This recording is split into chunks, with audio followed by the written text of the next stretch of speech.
What happens when an innocent flirtation becomes a deadly mistake? When the man you thought was charming turns out to be dangerous, and the one who's been watching you from the shadows is the only thing standing between you and destruction.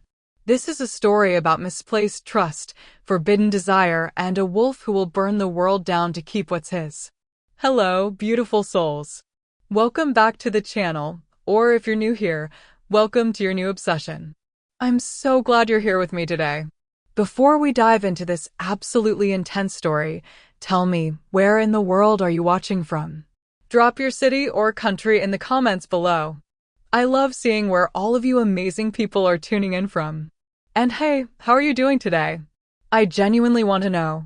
Whether you're having the best day ever or you're just trying to get through it, you're exactly where you need to be right now. This story? It's going to take you somewhere else entirely.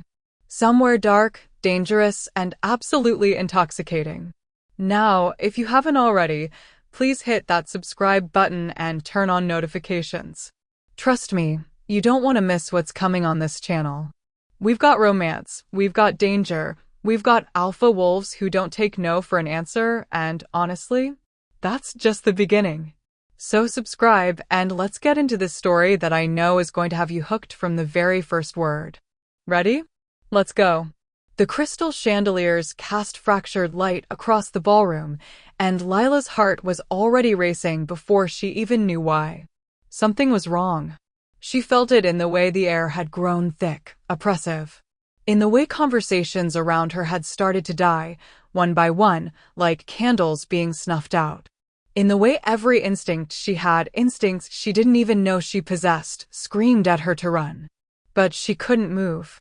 Because he was looking at her. Not the charming man with the amber eyes who'd been making her laugh for the past 20 minutes. Not Roman, with his easy grin and smooth words that had made her feel reckless and alive. No, the Alpha King. And he was furious. 20 minutes earlier. Lila shouldn't have come tonight. She'd known it the moment her best friend Maya had dragged her through the towering iron gates of the Silvercrest estate, past security guards who'd looked at them like they were prey wandering into a lion's den. She'd known it when they'd stepped into the ballroom, and she'd seen the sheer power radiating from every person in the room, wolves in designer suits and evening gowns, their eyes gleaming with something ancient and wild. Relax, Maya had whispered, squeezing her hand. You're with me. You're safe. Safe. Right. Lila was human. Completely, utterly, frustratingly human. And this? This was a gathering of the most powerful werewolf packs in the Northern Territories. A celebration of the treaty that had kept the peace for the past decade. A place where someone like her didn't belong. But Maya had insisted. You need to live a little, Lila. You spend all your time buried in books and working double shifts at that coffee shop. When was the last time you did something exciting? So here she was. Wearing a borrowed dress that cost more than her rent. Sipping champagne that tasted like starlight. Trying desperately to blend in. And failing spectacularly. Because that's when he had approached her. Roman. Tall, broad-shouldered, with a smile that could melt glaciers and eyes that sparkled with mischief. He'd appeared at her side like magic, offering her a fresh glass of champagne and a compliment that made her cheeks flush. You're the most interesting person in this room, he'd said, his voice warm and inviting. And trust me, I've been watching. She should have been alarmed. She should have walked away. Instead, she'd laughed. That's either really flattering or really creepy. Let's go with flattering. His grin had widened. I'm Roman. Lila. And just like that, she'd been drawn in. Roman was magnetic. He made her feel seen in a way she hadn't in years. He asked her questions, real questions about her life, her dreams, what brought her joy. He listened when she answered. He laughed at her jokes, even the bad ones.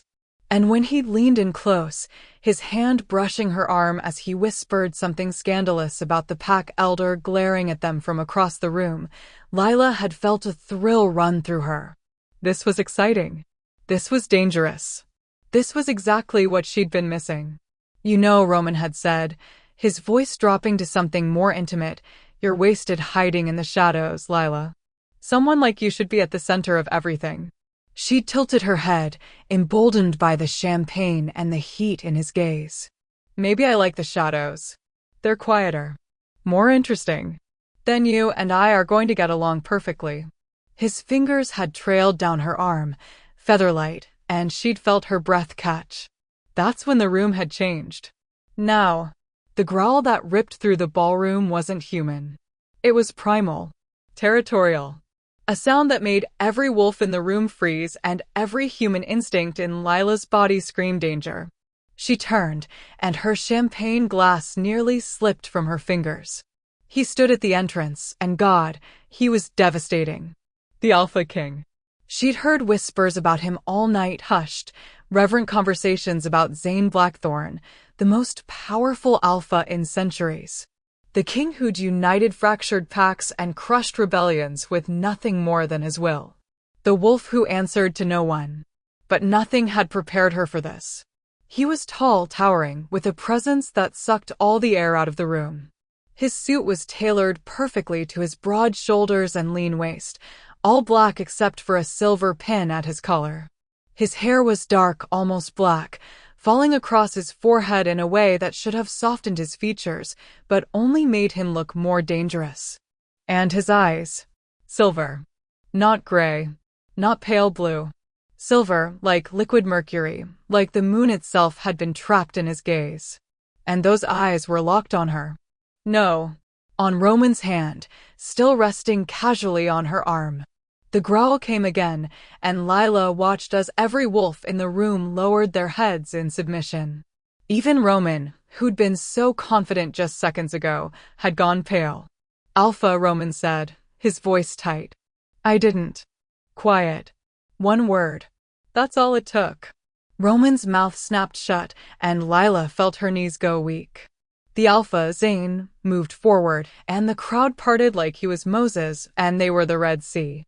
He didn't rush. Every step was controlled, deliberate, predatory. His eyes never left her, and with each step closer, Lila felt her pulse pound harder.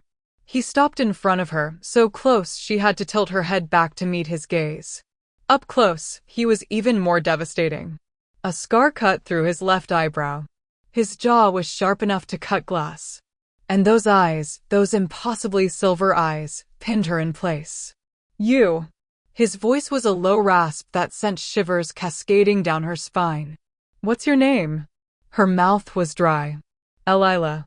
His nostrils flared, and she watched his pupils dilate, the silver bleeding into something darker. He leaned in, just slightly, and inhaled deeply. The sound was possessive. Claiming. Lila, he repeated, and the way he said her name made her entire body flush with heat. Like it was a prayer. A promise. A threat. Then his gaze cut to Roman, and the air turned to ice. Wrong brother, he growled. Lila blinked, her mind struggling to catch up. What? Roman was already backing away, hands raised. Zane, I didn't know. I swear I didn't know she was. Enough. Zane's voice cracked like thunder, and Roman flinched like he'd been struck. Get out of my sight. Now. Roman didn't argue. He turned and disappeared into the crowd, and Lila was left standing there, trembling, her mind spinning. Brother? Zane's hand closed around her wrist, and the contact was electric. She gasped, and his eyes flashed, something wild rising to the surface before he forced it back down. You're coming with me, he said. What? No, I don't even know you. Not a request. His grip was firm, but not painful as he pulled her through the crowd. Every wolf they passed bowed their head. Every human stared with wide eyes. And Lila, her heart hammering in her chest, could only stumble after him. They moved through a side door, down a corridor lined with expensive art and dim lighting, until they reached a room at the end. Zane pushed the door open and pulled her inside, releasing her wrist only to close the door behind them. They were alone. Lila's breath came fast and shallow as she backed away from him. What the hell is going on? Zane didn't answer immediately. He stood with his back to the door, his chest rising and falling like he'd just run a marathon. His hands were clenched into fists at his sides, and when he finally looked at her, his eyes were glowing. Actually glowing. "You," he said, his voice rough, "just made a very dangerous mistake, Lila." "What are you talking about?" "Roman." He spat the name like poison. "Did he tell you who he was?" "He said his name was Roman." "That's it." "Did he touch you?" The question was sharp, possessive. "Did he?" "He touched my arm." Lila's voice rose, fear and confusion making her bold. "We were just talking. I don't understand what's happening." Zane closed his eyes, and she watched him take a long, slow breath. When he opened them again, some of the wildness had receded, but the intensity remained. "Roman is my brother," he said quietly. "My younger brother. And you, Lila, are mine." Her heart stopped. "What?" "You're my mate." The words hung in the air between them, impossible and terrifying and utterly insane. "That's not possible," Lila whispered. "I'm human." "I'm not. I can't be." "You're sent." He took a step toward her, and she took a step back. "The moment you walked into that ballroom, I knew. My wolf knew. You're mine, Lila." "And my brother," his jaw clenched. "My brother was putting his hands on what belongs to me. I don't belong to anyone." "You do now." The certainty in his voice should have made her angry. It should have made her fight, scream, demand to be let go. Instead, it made something deep inside her ache. Before she could process that terrifying realization, a loud crash echoed from somewhere in the estate. Shouting. Snarling. Zane's head snapped toward the door, his entire body going rigid. "What was that?" Lila whispered. He didn't answer. He was already moving, pulling out his phone, his expression darkening with every passing second. "Zane," she tried again, fear creeping into her voice. He looked at her, and for the first time, she saw something other than possessiveness in his eyes. She saw worry. "Stay here," he commanded. "Lock the door. Don't open it for anyone but me." "Wait, what's happening?" But he was already gone, the door slamming shut behind him. Lila stood frozen in the center of the room, her mind reeling. Mate. Brother. Danger.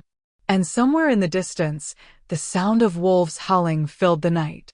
What the hell had she walked into? Lila didn't lock the door. She knew she should. Zane had commanded it, literally commanded it, in a voice that made her bones vibrate, but something stubborn and reckless in her refused to obey. She wasn't some damsel who cowered in corners while chaos erupted around her. Even if every instinct she had screamed that she was in over her head. She pressed her ear against the door, straining to hear what was happening beyond it. More shouting. The sound of breaking glass. And underneath it all, that spine-chilling howling that made her blood run cold. Mate. The word echoed in her mind, impossible and intoxicating. Zane Blackthorn, the Alpha King, had looked at her with those molten silver eyes and claimed she belonged to him. That they were destined. That some ancient wolf magic had bound them together the moment she'd stepped into that ballroom. It was insane. It was terrifying. And God help her, some traitorous part of her had felt it. That electric shock when he'd touched her wrist. The way her body had responded to his proximity, like every cell was drawn to him. The ache that had bloomed in her chest when he'd said mine with such absolute certainty. "Get it together, Lila," she whispered to herself, backing away from the door. "You don't even know him. This is just adrenaline. Fear. Too much champagne." But even as she said it, she knew it was a lie. She'd felt nothing like this with Roman. Roman had been charming, attractive, fun. But when Zane had looked at her, when he'd said her name, it had felt like coming home and catching fire at the same time. Another crash made her jump. This one was closer, followed by a roar that was decidedly not human. Lila's hands trembled as she looked around the room for the first time. It was clearly an office, masculine, expensive, dominated by a massive desk and floor-to-ceiling bookshelves. One wall was entirely glass, offering a view of the gardens below, where she could see shapes moving in the darkness. Wolves. dozens of them. Her breath caught. Some were still in human form, but others had shifted. Massive creatures with gleaming fur and eyes that reflected the moonlight. They were fighting, no, not fighting. Hunting. And in the center of it all, the largest wolf she'd ever seen. Black fur. Silver eyes. Zane. Even in wolf form, she recognized him. Recognized the way he moved, fluid, powerful, lethal. He was facing off against 3 other wolves, and even from here, Lila could see the violence in every movement. She pressed her hand against the glass, her heart in her throat. "Don't die," she whispered. "Please don't die." The words surprised her. She'd known him for all of 10 minutes. He'd terrified her, claimed her, dragged her away from everything she knew. So why did the thought of him getting hurt make her chest constrict with panic? 5 years ago, Lila had learned early that love was a luxury she couldn't afford. Her mother had taught her that, not through words, but through absence. Through the string of men who'd come and gone from their tiny apartment, each one promising to stay, to be different, to be the one. And each one leaving when things got hard.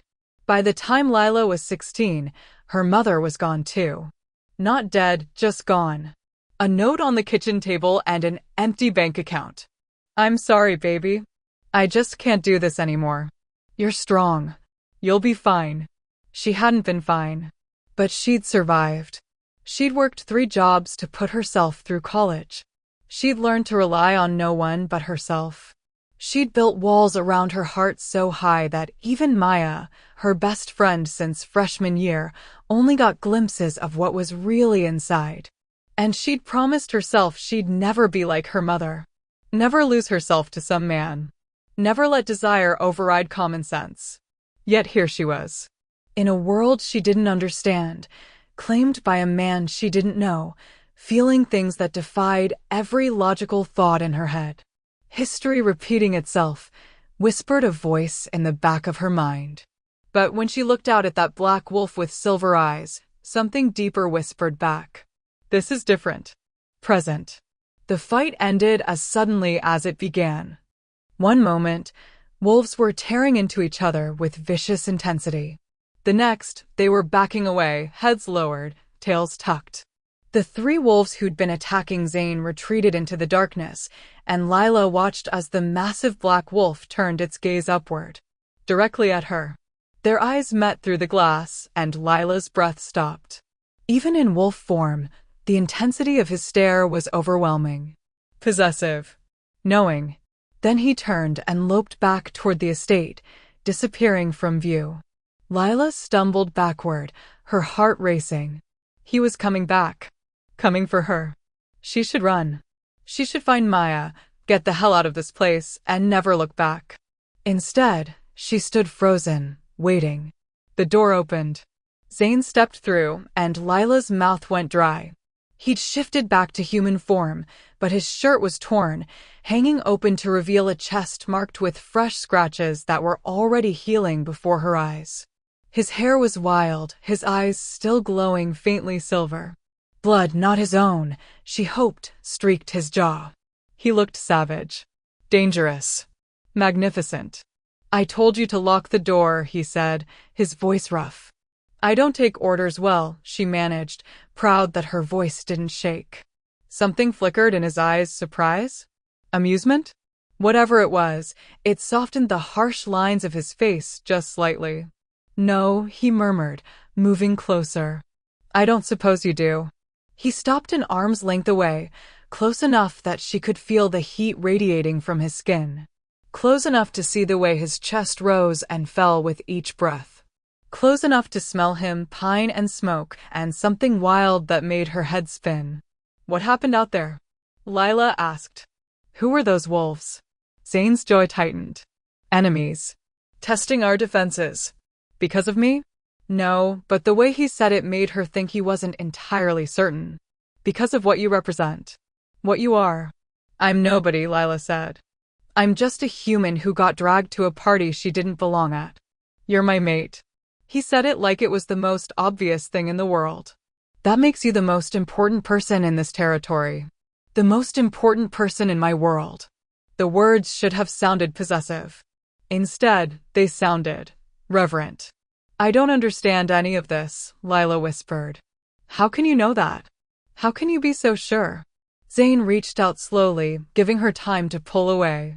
When she didn't, he cupped her face with one large hand, his thumb brushing her cheekbone. The touch sent electricity racing through her veins. When a wolf finds their mate, he said quietly, there's no doubt. No question. It's like finding the other half of your soul. Everything inside me recognizes everything inside you. My wolf has been howling for you since the moment I caught your scent. That's insane. Yes. His lips quirked into something that might have been a smile. It is. I don't even know you. Then let me tell you. His hand dropped from her face, but he didn't step back. My name is Zane Blackthorn. I became Alpha King 8 years ago when my father died in a challenge. I've spent every day since trying to hold together an alliance of packs that would rather tear each other apart. I have enemies who want me dead, allies who would betray me for power, and a brother who... He stopped, his expression darkening. Roman, Lila said. Your brother. He seemed nice. Zane's eyes flashed. He's not. What does that mean? It means my brother is charming and clever and dangerous. It means he's been working against me for years, trying to undermine my authority. And it means he stopped, seeming to wrestle with something. It means you need to stay away from him. He didn't do anything wrong. We were just talking. He was touching you. The words came out as a growl. He was making you laugh, making you smile, all while knowing he cut himself off, turning away. Knowing what? Lila pressed. Zane was silent for a long moment. When he finally spoke, his voice was cold. Knowing that you were meant for me. Knowing that I would recognize you the moment I saw you. Knowing that watching you with him would drive my wolf insane. Understanding dawned. He did it on purpose. He wanted you to see. Yes. But why? Zane turned back to her, and the look in his eyes made her breath catch. Because Roman has always wanted what's mine. And now, he knows the one thing that could destroy me. What's that? He stepped closer, his hand coming up to cup her face again. You, Lila. Losing you would destroy me. And Roman knows it. The intensity in his gaze should have scared her. Instead, it made something deep inside her chest yearn. Before she could examine that feeling too closely, voices echoed in the hallway outside. Alpha, we need you in the war room. Now.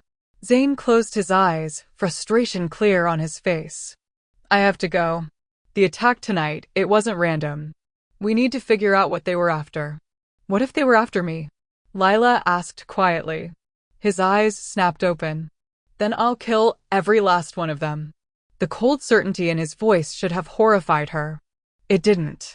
I'm assigning guards to you, Zane continued. They'll keep you safe while I deal with this. I should go home. I should. No, the word was absolute.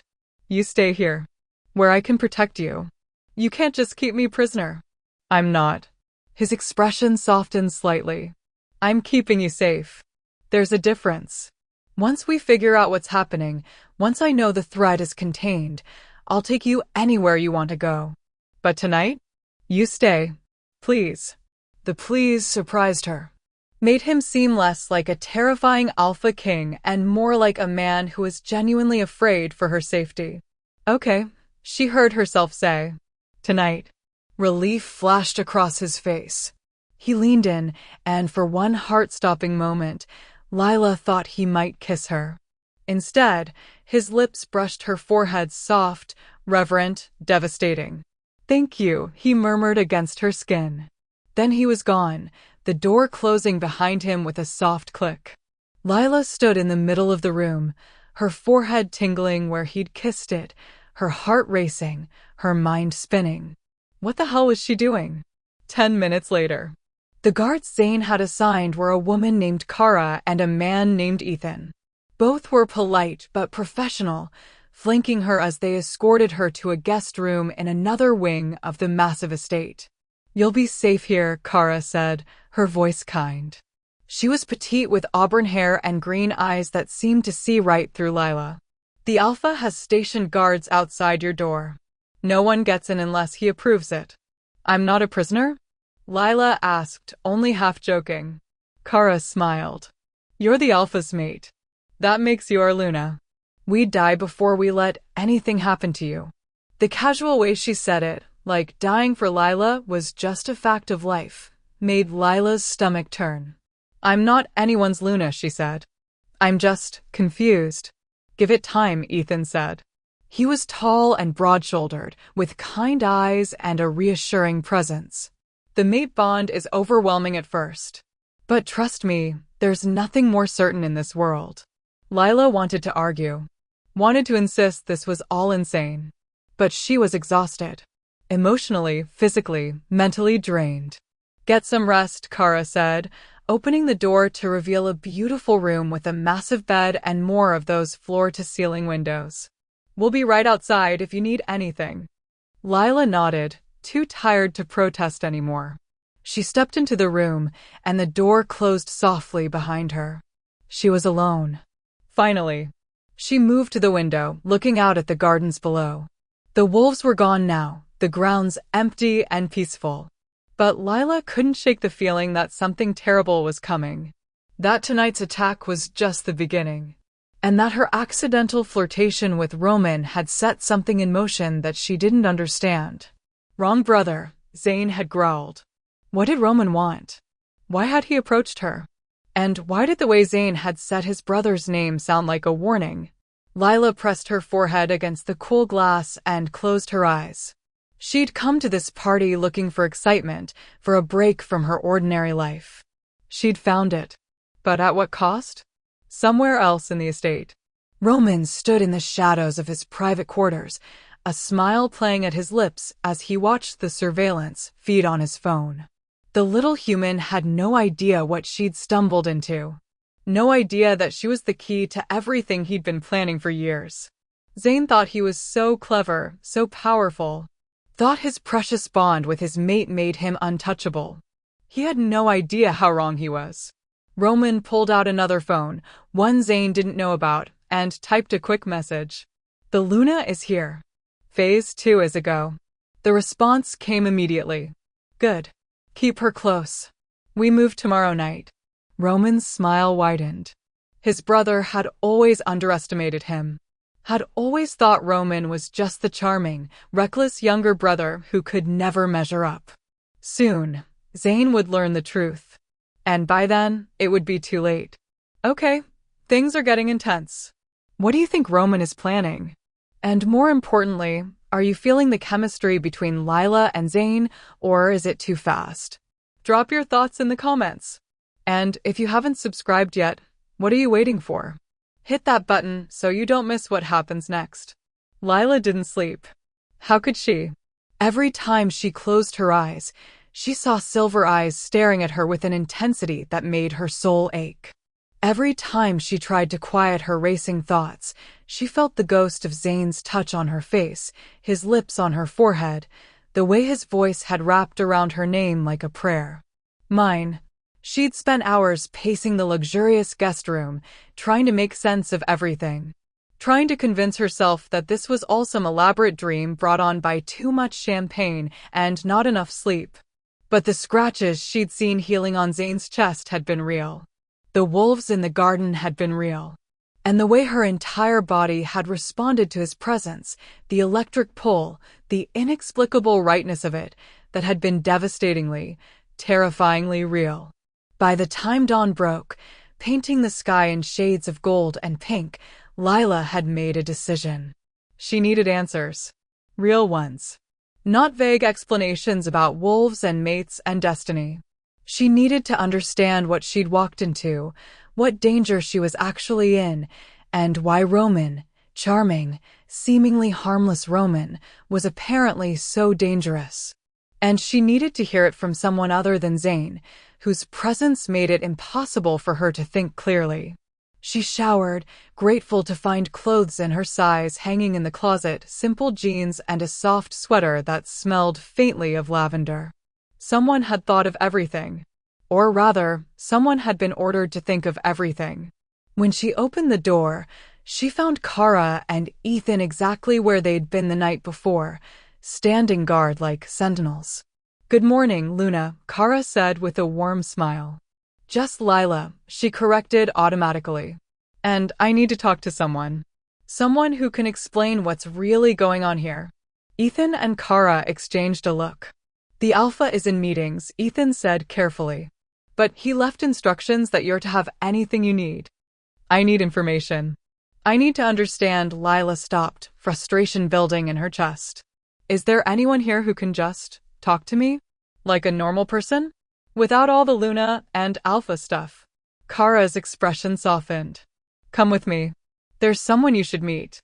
They led her through a maze of corridors, past walls adorned with portraits of stern-looking wolves and tapestries depicting battles Lila couldn't begin to understand.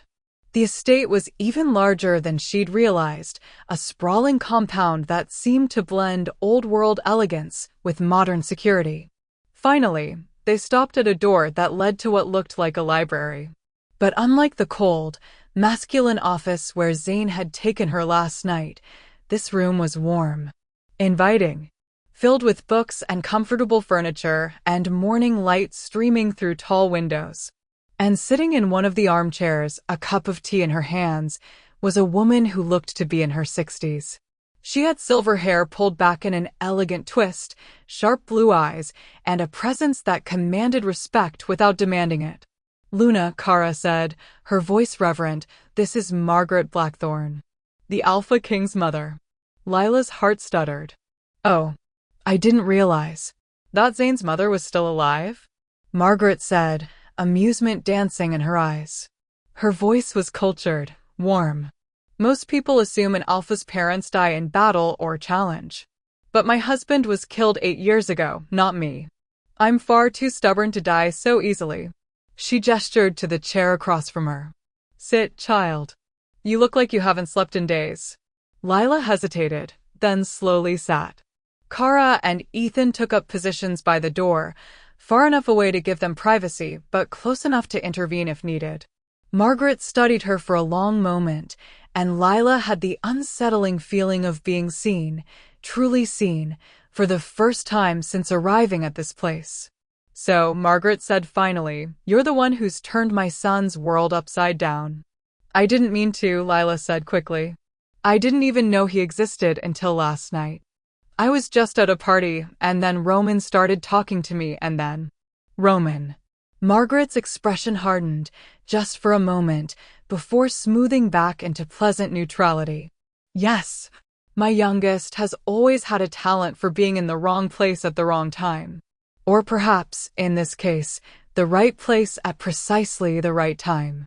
"I don't understand what that means." "No, I don't suppose you do." Margaret took a sip of her tea, then set the cup down with deliberate care. "Tell me, Lila, and I hope you don't mind me using your name.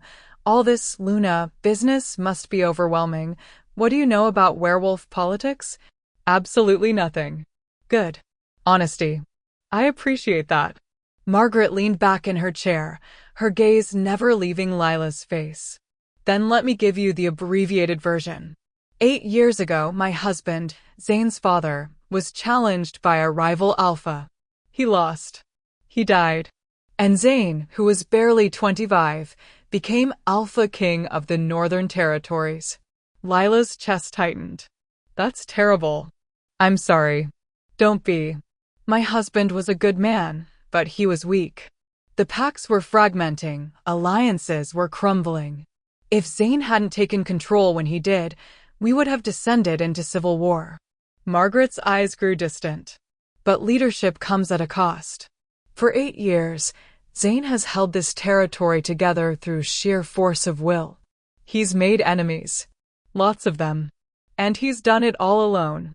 "What about Roman?" Lila asked. "He's Zane's brother. Doesn't he help?" Margaret's laugh was bitter. "Roman is complicated. Zane said he was dangerous." "Zane is right." Margaret leaned forward, her expression suddenly intense. "Listen to me carefully, Lila. Roman is my son, and I love him. but he is not the man he appears to be. Where Zane leads with strength and honor, Roman operates in shadows. Where Zane builds alliances, Roman plants seeds of doubt. And where Zane has sacrificed everything for his people, Roman has only ever served himself. The words sent a chill down Lila's spine. Why are you telling me this? Because you're Zane's mate. Whether you accept it or not, whether you understand it or not, you're bound to him now. And that means Roman will try to use you. Use me how? Margaret was quiet for a moment, seeming to wrestle with how much to reveal. Finally, she said, there are factions within the pacts that want Zane removed from power. They believe he's too rigid, too unwilling to compromise. Roman has been sympathetic to their cause. Publicly, he supports his brother. Privately? She shook her head. I fear he's been making promises he shouldn't. What kind of promises? The kind that end in blood. The blunt statement made Lila's stomach turn. And you think last night Roman approaching me was part of some plan? I know it was. Margaret's voice was sad but certain. My son is many things, but he's not stupid. He knew exactly what he was doing when he singled you out. He knew Zane would recognize you as his mate. He knew it would drive Zane's wolf mad with possessive fury. And he knew, she stopped, her jaw tightening. Knew what? Lila pressed. That it would make you a target. The words hung in the air between them, heavy and ominous. A target for who? Lila whispered. Before Margaret could answer, the library door burst open. Zane stood in the doorway, and the sight of him made Lila's breath catch. He was dressed in all black, tactical pants, a fitted shirt that emphasized his broad shoulders. His hair was damp, like he'd just showered, and his silver eyes were wild. Mother, he said, his voice tight. I need to speak with Lila. Alone. Margaret rose gracefully. Of course. But Zane? Be gentle. She's new to all of this. Zane's expression softened just slightly as he looked at his mother. I know. Margaret touched Lila's shoulder as she passed. Remember what I said, child. Trust your instincts. And don't let anyone, not even my son, make decisions for you. Then she was gone, Kara and Ethan following, and Lila was alone with Zane. He stood by the door for a moment, just looking at her, and Lila was struck again by how overwhelming his presence was. How he seemed to fill every inch of space, how the air itself seemed to bend around him. You couldn't sleep, he said finally. It wasn't a question. No, neither could I. He moved into the room, but kept his distance, like he was afraid of spooking her. Every time I closed my eyes, all I could see was Roman's hands on you.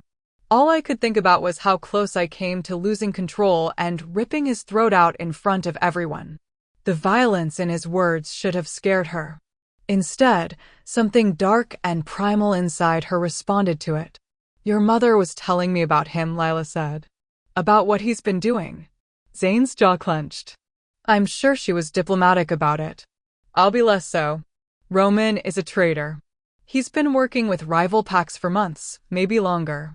He's been feeding them information, undermining my authority, trying to turn my own people against me. But he's your brother. Yes. The word was heavy with pain. He's my brother.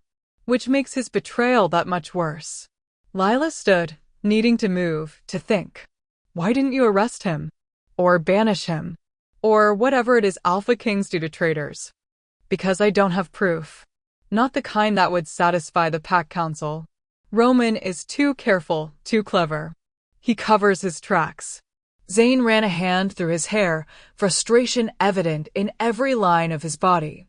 And because part of me keeps hoping I'm wrong. That there's some explanation, some misunderstanding. But you don't believe that. No, his eyes met hers, and she saw the exhaustion there. The weight of 8 years of leadership, of holding together an alliance through sheer force of will, of being betrayed by the one person who should have stood beside him. I don't. Lila moved closer to him, drawn by something she couldn't name. What did your mother mean when she said I'd be a target? Zane's expression darkened. Last night's attack wasn't random. We interrogated one of the wolves we captured.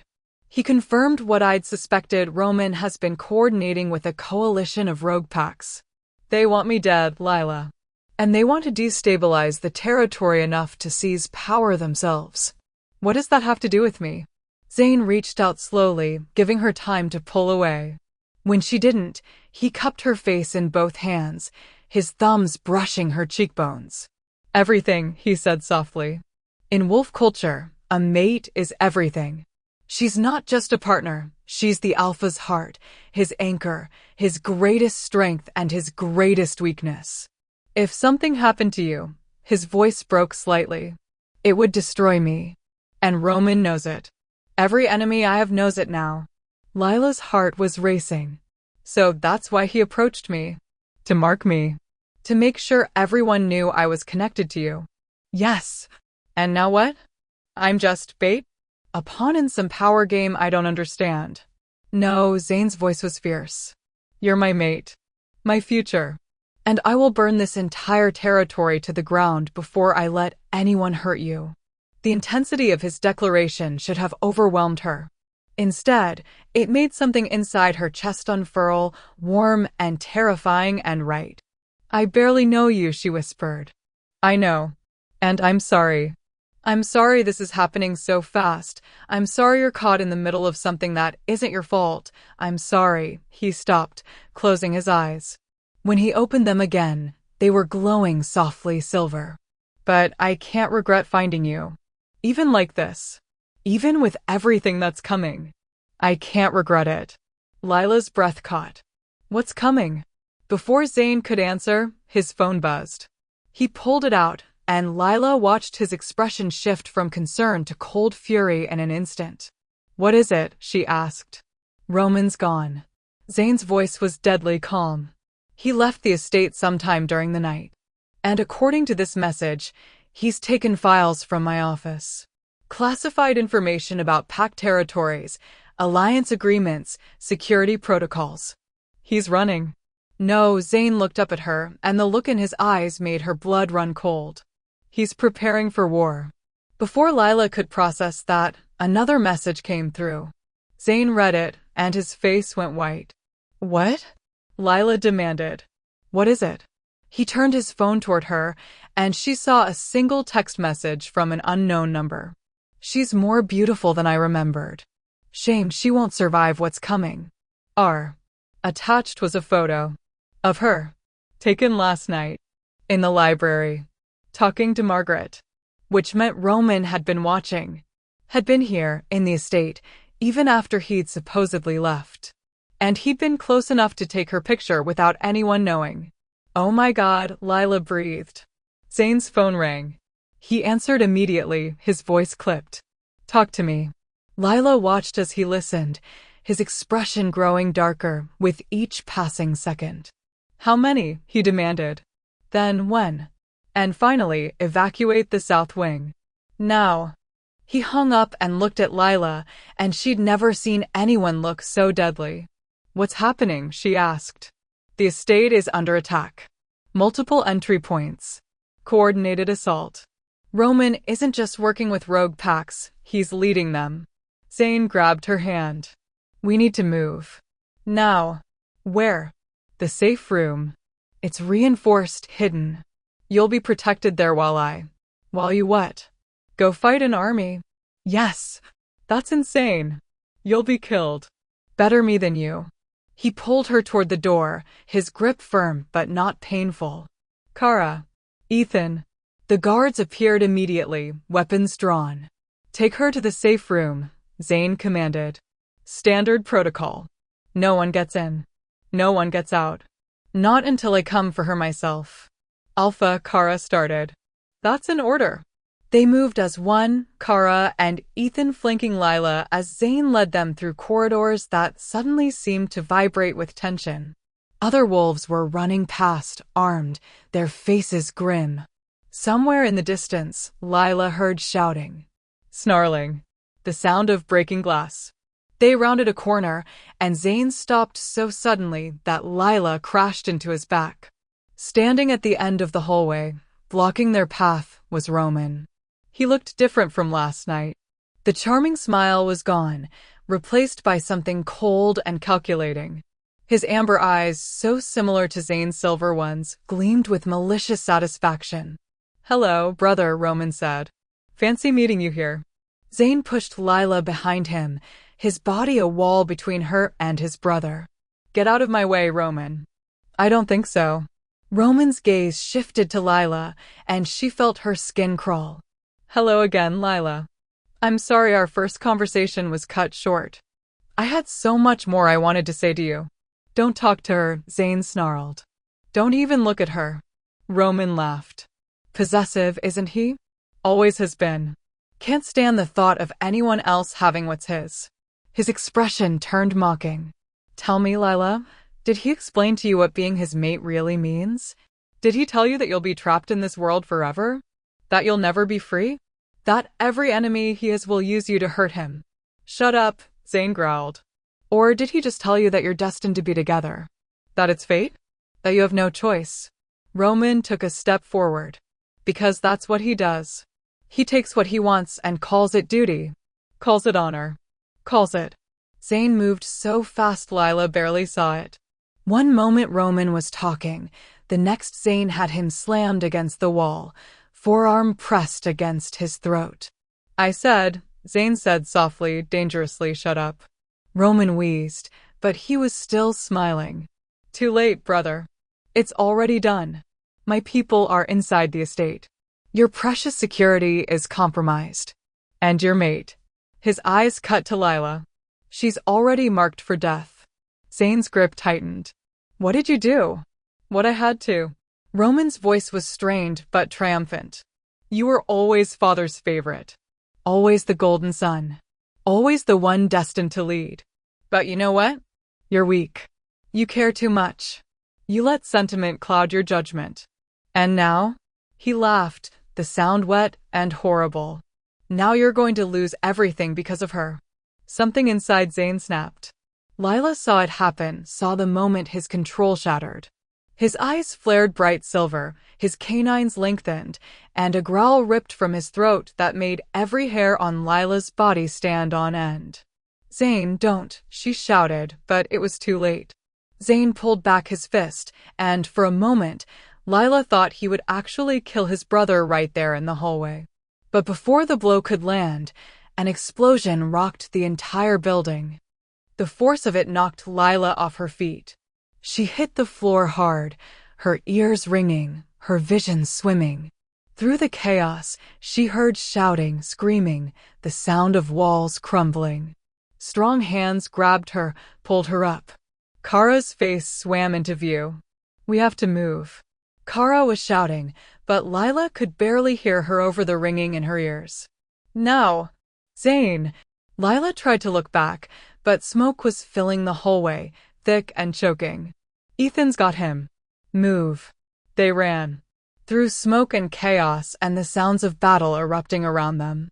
Lila's lungs burned, her legs ached, but Kara's grip on her arm was like iron, pulling her forward. They burst through a doorway into what looked like a panic room, reinforced walls, security monitors, weapons mounted on the walls. Kara slammed the door shut and engaged multiple locks. "We're secure. For now." Lila collapsed against the wall, coughing, her heart hammering. "Zane, where's?" The door burst open again, and Ethan stumbled through, supporting a limping Zane. Blood streaked the Alpha King's face, and his shirt was torn, revealing burns across his chest and arms. "Lock it," Zane commanded, and Ethan obeyed, engaging the final security protocols. Lila rushed to Zane, her hands hovering over his injuries, afraid to touch. "You're hurt." "I'm fine. I heal fast." But his voice was strained, and his eyes were still glowing. "Roman?" "Got away in the chaos," Ethan said grimly. "Security is compromised. At least 20 hostiles inside the estate. Maybe more." Zane swore viciously. He turned to the security monitors, and Lila watched his expression grow darker as he took in the feeds. Wolves, both in human and animal form, were fighting throughout the estate. It was chaos. Destruction. A coordinated attack designed to bring down everything Zane had built. This was planned, Zane said softly. All of it. Roman approaching Lila at the party. Making sure I saw. Making sure everyone saw. It was a distraction. His fist slammed into the wall. I walked right into it. You couldn't have known, Lila started. I should have. His voice was raw with fury and self-recrimination. I'm the Alpha King. I'm supposed to protect my people. Protect my territory. Protect you. He turned to her, and the anguish in his eyes made her chest ache. I've failed at all of it. No, Lila said firmly. She stepped forward, placing her hand on his chest, feeling his heart racing beneath her palm. You haven't failed. We're alive.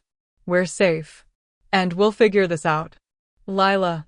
Together, she said, and she meant it. Despite everything, the fear, the confusion, the insanity of the past 12 hours, she meant it. We'll figure this out together. Zane stared at her, something breaking and rebuilding in his expression. He covered her hand with his, pressing it harder against his chest. Together, he repeated, and it sounded like a vow. Before either of them could say anything more, one of the security monitors flickered. Then another. Then all of them went black. What the hell? Ethan moved to the control panel. Someone's hacking the system. From inside. Roman, Zane said. He must have had help. Someone on the inside. The lights in the safe room flickered once, twice, then went out completely. Emergency lighting kicked in, bathing everything in red. And then, through the speakers mounted in the walls, Roman's voice echoed. Hello, brother. I hope you're comfortable in there. Because here's the thing, that safe room you're hiding in? I designed it. I know every entrance, every exit, every weakness. A pause. And I've just sealed you in. Zane moved to the door, trying the locks. They didn't budge. Roman, don't do this. Oh, but I already have. Roman's voice was cheerful, almost gleeful. You see, Zane, while you were playing the noble Alpha King, I was planning this. For years. Every alliance you built, I undermined. Every pack you brought into the fold, I turned against you. And now, it's time for you to step aside. If you kill me, the other alphas will never accept you as king, Zane said. Who said anything about killing you? Roman laughed. No. That would be too quick. Too merciful. I want you to suffer, brother. I want you to feel what I've felt all these years, living in your shadow. And the best way to do that, another pause, longer this time, is to take away the one thing you actually care about. Your precious mate. Lila's blood ran cold. The room you're in is airtight, Roman continued. And I've just activated the carbon monoxide release. In about 30 minutes, maybe less, you'll all fall asleep. Peacefully. Painlessly. And you'll never wake up. Roman. Zane roared. Goodbye, Zane. I'll take good care of your territory. And I'll make sure everyone knows that the great Alpha King died protecting his human mate. Very romantic. Very tragic. The speakers crackled. Oh, and Lila? If we'd had more time, I think we could have been friends. Pity. The transmission ended. For a moment, no one moved. No one spoke. Then Kara said softly, Alpha. He's not bluffing. I can already smell it. Carbon monoxide. Zane's face was utterly white. How long? With this concentration? 20 minutes. Maybe 25. Ethan was already at the door, trying to force it open. But it was reinforced steel, designed to withstand attacks from supernatural creatures. Even with his enhanced strength, it wasn't budging. There has to be another way out, Lila said, fighting to keep the panic from her voice. A vent. A maintenance shaft. Something. The vents are too small, Kara said. And Roman sealed the emergency exit. He knew exactly what he was doing. Zane stood frozen, his hands clenched into fists, his entire body vibrating with helpless rage. Lila watched as the reality of their situation sank in. They were trapped. And in less than half an hour, they would all be dead. Unless they found a way out. And fast. Oh my God. Did Roman really just... I can't even. What do you think is going to happen next? Is there a way out? Can Zayn save them? Drop your predictions in the comments below. And seriously, if you're not subscribed yet, now is the time. You don't want to miss what comes next. 20 minutes. The number burned in Lila's mind as she watched Zayn stare at the sealed door like he could will it open through sheer force of rage. His chest heaved with each breath, his hands trembling at his sides. She'd never seen anyone look so utterly devastated. There has to be something, Lila said, her voice cutting through the suffocating silence. Roman might think he sealed us in, but he's arrogant. Arrogant people make mistakes. Zayn turned to her, and the look in his eyes made her heart break. Lila, I don't. She crossed to him, grabbing his face in both hands, forcing him to look at her. Don't you dare give up. Not now. Not when we're this close to, she stopped, realizing what she was about to say. Not when we're this close to having something real. But she'd only known him for 12 hours. Except it didn't feel like 12 hours. It felt like she'd known him forever. Like every moment of her life had been leading to this, to him, to them. The mate bond. It was real. She could feel it now, thrumming beneath her skin, connecting her to this man in ways she couldn't explain. Think, she said urgently. What did your mother tell you about Roman? What did she say he was good at? Shadows, Zayn said slowly, his mind clearly racing. She said he operated in shadows. That he was clever, that he covered his tracks, his eyes suddenly widened. Covered his tracks. What? Kara asked. Roman is many things, but he's a coward at heart. He doesn't commit to anything without an exit strategy. Zayn spun toward the wall, running his hands over the smooth surface. When he designed this room, he would have built himself a way out. Something only he knew about. Something he could use if he ever got trapped in here himself. A hidden door? Ethan was already searching the opposite wall. Or a panel. A vent he secretly reinforced. Something. Zayn's hands moved faster, pressing against the walls, feeling for inconsistencies. Lila joined the search, her fingers trailing over the cold metal. The emergency lighting cast everything in crimson, making it hard to see details, but she refused to give up. Think, Lila. Think like Roman. Charming. Clever. Always looking for an angle. He approached me at the party, she said suddenly. But why me specifically? There were dozens of women there. Why target me? Because you're my mate, Zayn said, still searching. But he couldn't have known that. You didn't even know that until you saw me. Lila's mind raced. Unless he could smell it. Can wolves do that? Smell when someone is another wolf's mate. Kara paused in her search. Not usually. The mate bond is unique to each individual. Only the bonded pair can sense it until, she stopped, her eyes widening. Until they're marked. What does that mean? Lila asked. Zayn had gone very still. It means Roman shouldn't have been able to know you were my mate. Not unless his face darkened. Not unless someone told him.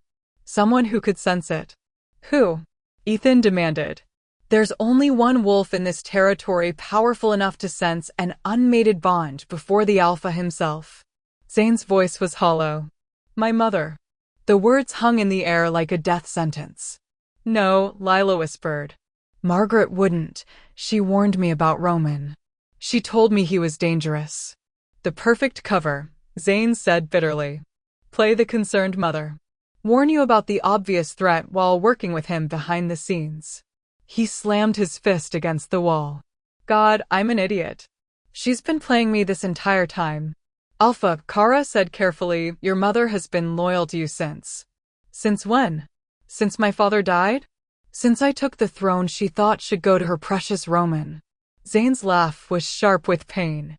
She never wanted me to be king. She made that clear. Roman was always her favorite. Her golden boy. And I was just... He stopped, his hand pressed against a section of wall that looked identical to every other section. But it felt different. Warmer. Here, he breathed. It's here. They all converged on the spot. Up close, Lila could see it, a barely visible seam in the metal, so thin it was almost invisible. And in the center, a small indentation. Biometric lock, Ethan said. Handprint scanner built into the wall itself. Roman's handprint, Zane said. Of course. Only he could open it. Lila's heart sank. They'd found the exit, but they had no way to open it. How long do we have? Kara checked her watch, her face pale. 15 minutes. Maybe less. The air is getting thinner. Lila could feel it now, a tightness in her chest, a faint dizziness. The carbon monoxide was working. Soon they'd get tired. Then they'd fall asleep. And then they'd die. Can you break through it? Lila asked desperately. Not without explosives, Ethan said. And that would bring the whole room down on us. Zane stared at the panel, his jaw clenched. There has to be another way. Some override. Some. Wait, Lila said suddenly. An idea was forming, wild and desperate. Roman designed this room, right? And he built in a secret exit for himself. Yes. Then he must have tested it. Multiple times. To make sure it worked. She moved closer to the panel. Which means there might be residual DNA. Skin cells. Oil from his fingerprints. She looked at Zane. Can wolves track by scent? Understanding dawned in Zane's eyes. Yes. We can track anything with a scent signature. Then track this. Find where he touched it most frequently. Maybe there's enough cellular material to. She stopped, unsure how to finish the thought. But Kara was already nodding, excitement breaking through her fear. To fool the scanner. If we can collect enough of his DNA and reconstruct the pattern of his handprint.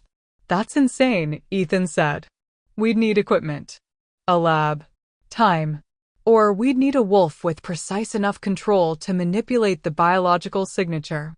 Zane's eyes were glowing now, bright with desperate hope. Lila, you're brilliant. I have no idea what that means.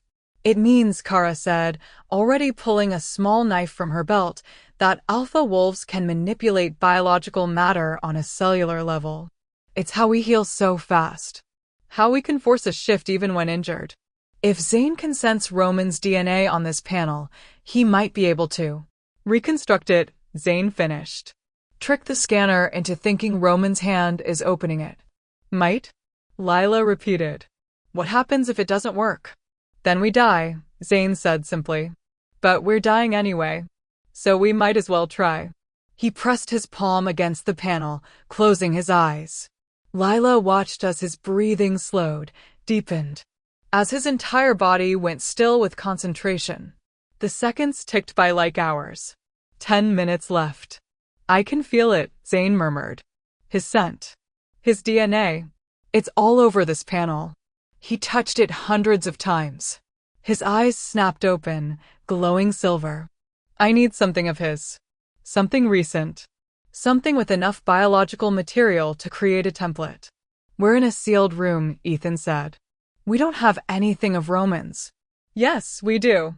Lila pulled out her phone, miraculously still in her pocket. She opened her photos, finding the picture Roman had sent. The one of her in the library. He sent this. Which means he took it. Which means. He was in the library, Zane said, already moving. What did you touch? Where did you sit? I didn't wait.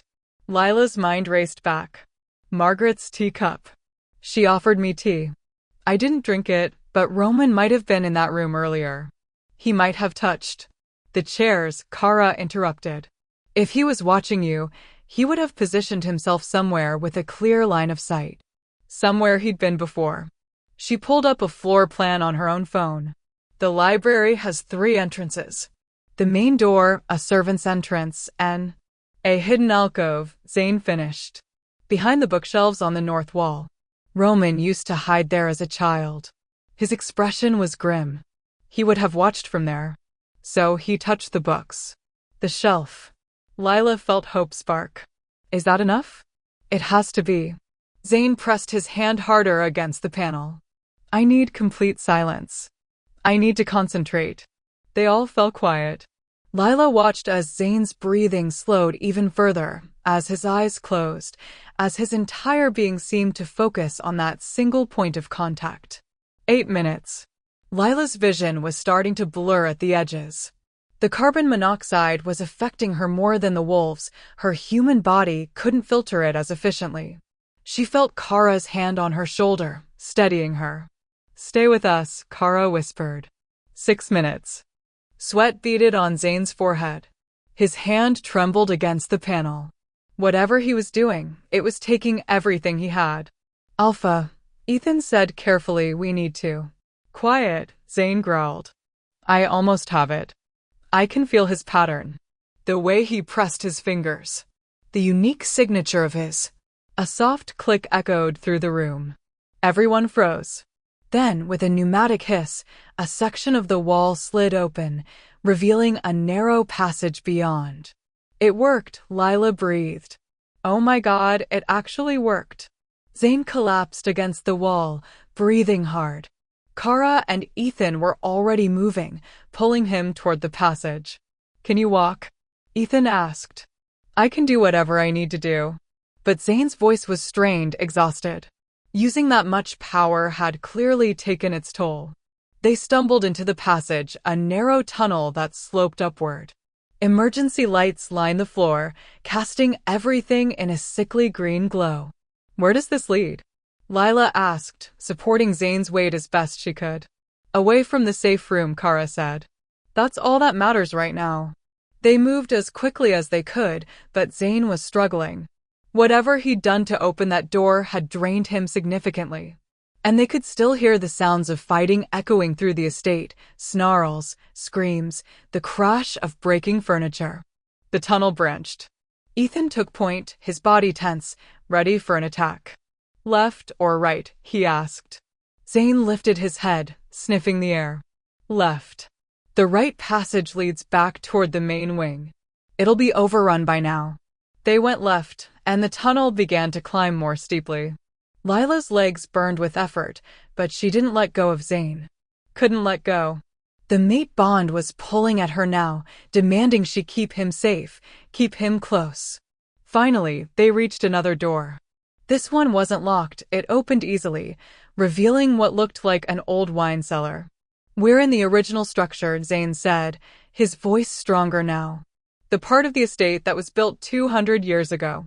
Is it safe?" Lila asked. "Safer than where we were." Zane pulled away from her, standing on his own, though she could see the effort it cost him. "But we can't stay here. Roman knows about this passage. He'll send his people to cut us off." "Then where do we go?" Kara asked. Zane was quiet for a moment, thinking. Then his eyes hardened with resolve. "We go on the offensive. Roman thinks he's won. Thinks he's trapped me, killed me, taken everything I have. We use that. We make him believe his plan worked." "How?" Ethan asked. "We find my mother." Zane's voice was cold. "If she's been working with Roman, she'll know his plans. His safe houses. His allies. Everything we need to take him down." "And if she won't tell us?" Lila asked quietly. Zane met her eyes, and what she saw there was pure alpha, ruthless, determined, willing to do whatever was necessary. "Then I'll make her." They moved through the cellar, finding a staircase that led up to the main level. The sounds of fighting had faded either because the battle was over or because they'd moved far enough away to escape it. Zane led them through a series of passages Lila hadn't known existed. Secret corridors built into the walls, hidden doors disguised as bookshelves and paintings. The estate was a maze, and Zane knew every inch of it. "Margaret's quarters are in the East Wing," he said quietly. "If she's still here, that's where she'll be." "And if she's not?" Kara asked. "Then we find her." Zane's tone left no room for argument. They emerged into a corridor Lila recognized. She'd passed through it on her way to the library earlier. But now it was destroyed. Walls scored with claw marks. Blood on the expensive carpet. The aftermath of a brutal fight. "Stay alert," Zane murmured. There could still be hostiles. A wolf lunged from a doorway, massive and snarling, its eyes fixed on Lila. Zane moved like lightning, intercepting the attack. He caught the wolf mid-leap, his own transformation beginning, bones cracking, muscles expanding. In seconds, he was a wolf himself, larger than the attacker, his silver eyes blazing. The fight was brutal and fast. The other wolf didn't stand a chance. Within moments, Zane had it pinned, his jaws around its throat. But he didn't kill it. Instead, he shifted back to human form, one hand still wrapped around the wolf's neck. "Who sent you?" The wolf shifted too, revealing a young man with terrified eyes. "Please, I didn't want," Roman said. "If we didn't fight, he'd kill our families." "I'm not going to hurt you," Zane said, his voice surprisingly gentle. "But I need information." "Where's Roman now?" "The throne room. He's declaring himself Alpha King. Says you're dead. Says anyone who doesn't swear loyalty to him will be executed." Zane's expression darkened. "How many with him?" "Dozens. Maybe more. Wolves from 6 different packs. He promised them territory, power." The young man's voice broke. "I'm sorry, Alpha. I'm so sorry. It's not your fault." Zane released him. "Go. Find somewhere safe. When this is over, I'll remember that you helped." The young man didn't wait to be told twice. He shifted back and ran, disappearing down the corridor. "That was a mistake," Ethan said quietly. He could tell Roman we're alive. "Let him," Zane said. "I want Roman to know I'm coming." They continued toward the east wing, and with every step, Lila felt her dread growing. They were walking into a trap. They had to be. Roman wasn't stupid. He would have anticipated this. Margaret's quarters were behind an ornate door carved with wolves and moons. Zane didn't bother knocking. He kicked it open, his eyes glowing. The room beyond was elegant, tasteful, everything Lila would have expected from a woman like Margaret. But it was also empty. "She's gone," Kara said, checking the adjoining rooms. "Everything's gone. Clothes, personal items." She cleared out. Zane stood in the center of the room, his hands clenched into fists. She knew. She knew exactly when to leave. Lila moved to the desk, rifling through papers. Most were innocuous, correspondence, receipts, nothing useful. But then she found something wedged beneath the blotter. A photograph. It showed 3 people, a younger Zane, probably in his early 20s. Roman, maybe 17 or 18. And between them, looking proud and regal, was Margaret. But someone had taken a pen and drawn an X over Zane's face. "Zane," Lila said softly, holding up the photo. He took it, staring at the marked image of himself. Something in his expression broke. "She never wanted me as Alpha," he said quietly. "I always knew it. But I thought eventually she'd accept it. That she'd see I was doing my best." He laughed bitterly. "I was wrong." Lila wanted to comfort him, but before she could, Kara's phone buzzed. "It's a pack-wide alert," she said, her face pale. "Roman is calling an emergency assembly. Every wolf in the territory is ordered to appear in the throne room within the hour. Anyone who doesn't show will be considered an enemy." "He's consolidating power," Ethan said. "Making everyone choose sides publicly. Then we give him what he wants," Zane said. "We show up." "That's suicide," Kara protested. "He'll have dozens of loyal wolves." "We're 4 against an army." 3, Lila corrected. "I'm human. I can't fight." Zane turned to her, and the look in his eyes made her breath catch. "You're not fighting. You're getting out of here." "What?" "No. Lila." He crossed to her, cupping her face in his hands. "I can't focus on stopping Roman if I'm worried about you. I need to know you're safe. Please." "And what?" "I just leave you here to die." "I won't die." "You don't know that." "I know," he said fiercely, "that I will do anything to come back to you. But I need you to trust me. I need you to let me do what I was born to do." Tears burned in Lila's eyes. "This is insane. All of it. 24 hours ago, I was serving coffee and worrying about rent. And now her voice broke. "Now I'm watching you walk into a death trap, and I can't do anything to stop it. You've already done everything." Zayn leaned down, pressing his forehead to hers. You gave me a reason to fight. A reason to win. You gave me hope, Lila. And that's worth more than any army. He kissed her then. Not possessive or demanding like she might have expected. Soft. Tender. Devastating in its gentleness. When he pulled back, his eyes were glowing. Kara will take you to a safe location outside the territory, he said.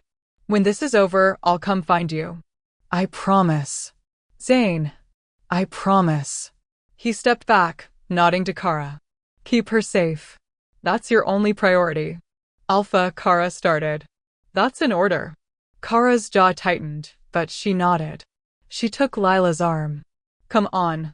There's a vehicle waiting in the north garage. Lila let herself be pulled toward the door, her eyes never leaving Zayn. He stood in his mother's abandoned quarters, surrounded by the evidence of her betrayal, facing impossible odds. And he looked like a king. Zayn, she called out, stopping at the doorway. When this is over, when you come find me, we're going to have a long talk about this whole mate thing.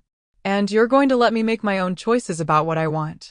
A smile tugged at his lips. Deal. Then Kara was pulling her away, and Lila was running through corridors again, away from the man her soul had chosen, away from danger. Away from the only thing that had ever felt like home. They made it to the garage without incident. A black SUV was waiting, engine running. Kara practically shoved Lila into the passenger seat. Buckle up, she said grimly. And hold on. They peeled out of the garage, tires squealing.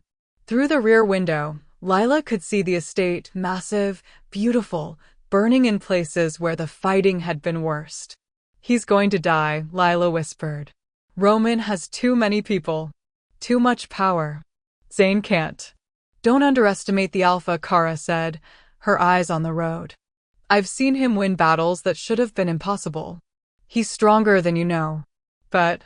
And he is something Roman doesn't. What? Kara glanced at her. Something worth fighting for. Someone worth surviving for. That makes all the difference. They drove in silence for several minutes, putting distance between themselves and the estate.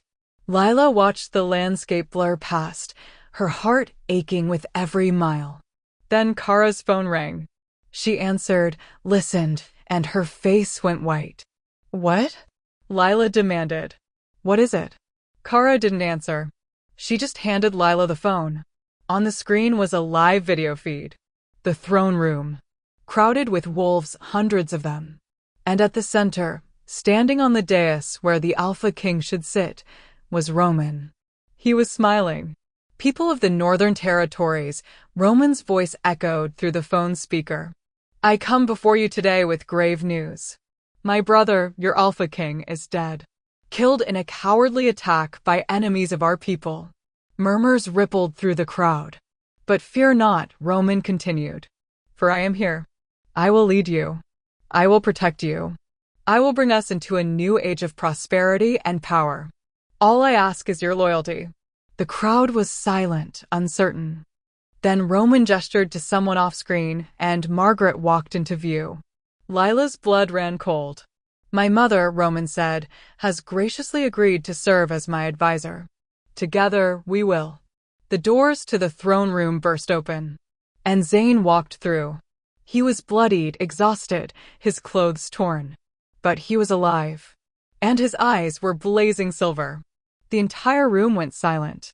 Hello, brother, Zayn said, his voice carrying through the massive space. Did you miss me? Roman's smile faltered. You're supposed to be dead. Yeah. Zayn's smile was feral. I get that a lot. The video feed cut out. Lila stared at the blank screen, her heart in her throat. Turn around, she said. What? Kara asked. Turn around. Take me back. Now. Lila, the Alpha ordered. I don't care what he ordered. Lila's voice was fierce. He's facing his brother and an army of traitors, and I am not leaving him to do it alone. Turn around. Now. Kara stared at her for a long moment. Then, incredibly, she smiled. Yes, Luna. The SUV spun in a tight turn, tires screaming. And they raced back toward the estate. Back toward Zane. Back toward whatever ending was waiting. I am screaming. Are you feeling the connection between Zane and Lila? And can we talk about Roman's audacity? Drop your thoughts below. What do you think is going to happen when Lila gets back to the estate? And seriously, if you're not subscribed, you need to fix that right now. The throne room doors hung open like a wound, and Lila could hear everything. Snarls. Accusations. The rumble of hundreds of wolves on the edge of violence. And Zane's voice, calm and commanding above it all. You actually thought you could kill me, Roman? Your own brother. Kara had parked the SUV in the shadows of the north entrance, and now they were moving through the servants' corridors, the hidden veins of the estate that allowed staff to move unseen. Lila's heart hammered against her ribs with each step. This is insane, Kara muttered, though she didn't slow down. If the Alpha finds out I brought you back, then he can yell at me about it later, Lila said. After he's alive to do it. They reached a concealed gallery that overlooked the throne room. Through the carved wooden screen, Lila could see everything. The throne room was massive, vaulted ceilings, stone columns, walls lined with the banners of different packs. And it was packed with wolves. Some in human form, others half-shifted, all of them watching the confrontation at the center with predatory intensity. Zane stood alone at the base of the dais, covered in blood and burns, but standing tall. His silver eyes swept across the assembled wolves, and Lila saw some of them lower their heads in automatic submission. He was wounded, exhausted, outnumbered, but he was still Alpha. Roman stood on the dais itself, in the place of power, with Margaret at his side. He'd changed clothes, now wearing formal attire that made him look every inch a king. But his amber eyes burned with hatred as he stared down at his brother. You should have died in that room, Roman said, his voice tight. It would have been easier for everyone. Easier for you, you mean? Zane's voice was cold. Tell me, brother, how long have you been planning this? How many years have you spent pretending to support me while working to destroy everything I've built? Since the beginning. Roman's smile was sharp. Since the moment father died and everyone crowned you as his successor. You, the firstborn. You, the perfect son. You, who everyone loved. His voice rose with each word, raw with bitterness. Did you know what it's like? Growing up in your shadow? Watching everyone bow to you, praise you, while I was just what? The spare? The backup plan? You were my brother, Zane said, and for the first time, Lila heard pain crack through his controlled facade. I trusted you. I gave you positions of power, authority, respect. I tried to include you in everything. You gave me scraps. Roman's shout echoed through the room. Scraps from your table like I was some dog begging for attention. Well, I'm done begging, Zane. I'm done being second. Tonight this ends. Tonight, I become Alpha King. Over my dead body. That's the idea. Roman gestured, and wolves began moving forward, at least 20 of them, all massive, all clearly trained fighters. They formed a circle around Zane, cutting off any escape. Lila's fingers dug into the wooden screen. We have to do something. What? Kara whispered. The entire room is full of hostiles. If we reveal ourselves, we'll just give them more targets. She was right. But watching Zane surrounded by enemies, watching him face certain death, was tearing Lila apart. The mate bond was screaming at her. Help him. Save him. Don't let him die. There are rules to challenges, Zane said, his voice carrying through the massive space. Pack law. If you want to be Alpha King, Roman, you have to defeat me in single combat. Not hide behind an army like a coward. Murmurs rippled through the crowd. Zane was clever. He was appealing to the traditional wolves, the ones who valued honor and the old ways. Roman's jaw tightened. Those rules are outdated. This is a new age. A new way of doing things. A coward's way, Zane said flatly. More murmurs. Louder this time. Lila could see some of the wolves exchanging glances, uncertainty creeping into their expressions. Roman could feel it too, his support wavering. His smile became strained.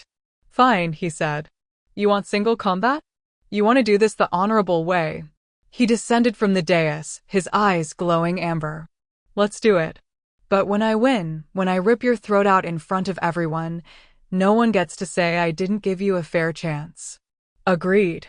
Zane's voice was steady. And when I win, every wolf who raised their hand against me tonight answers for it.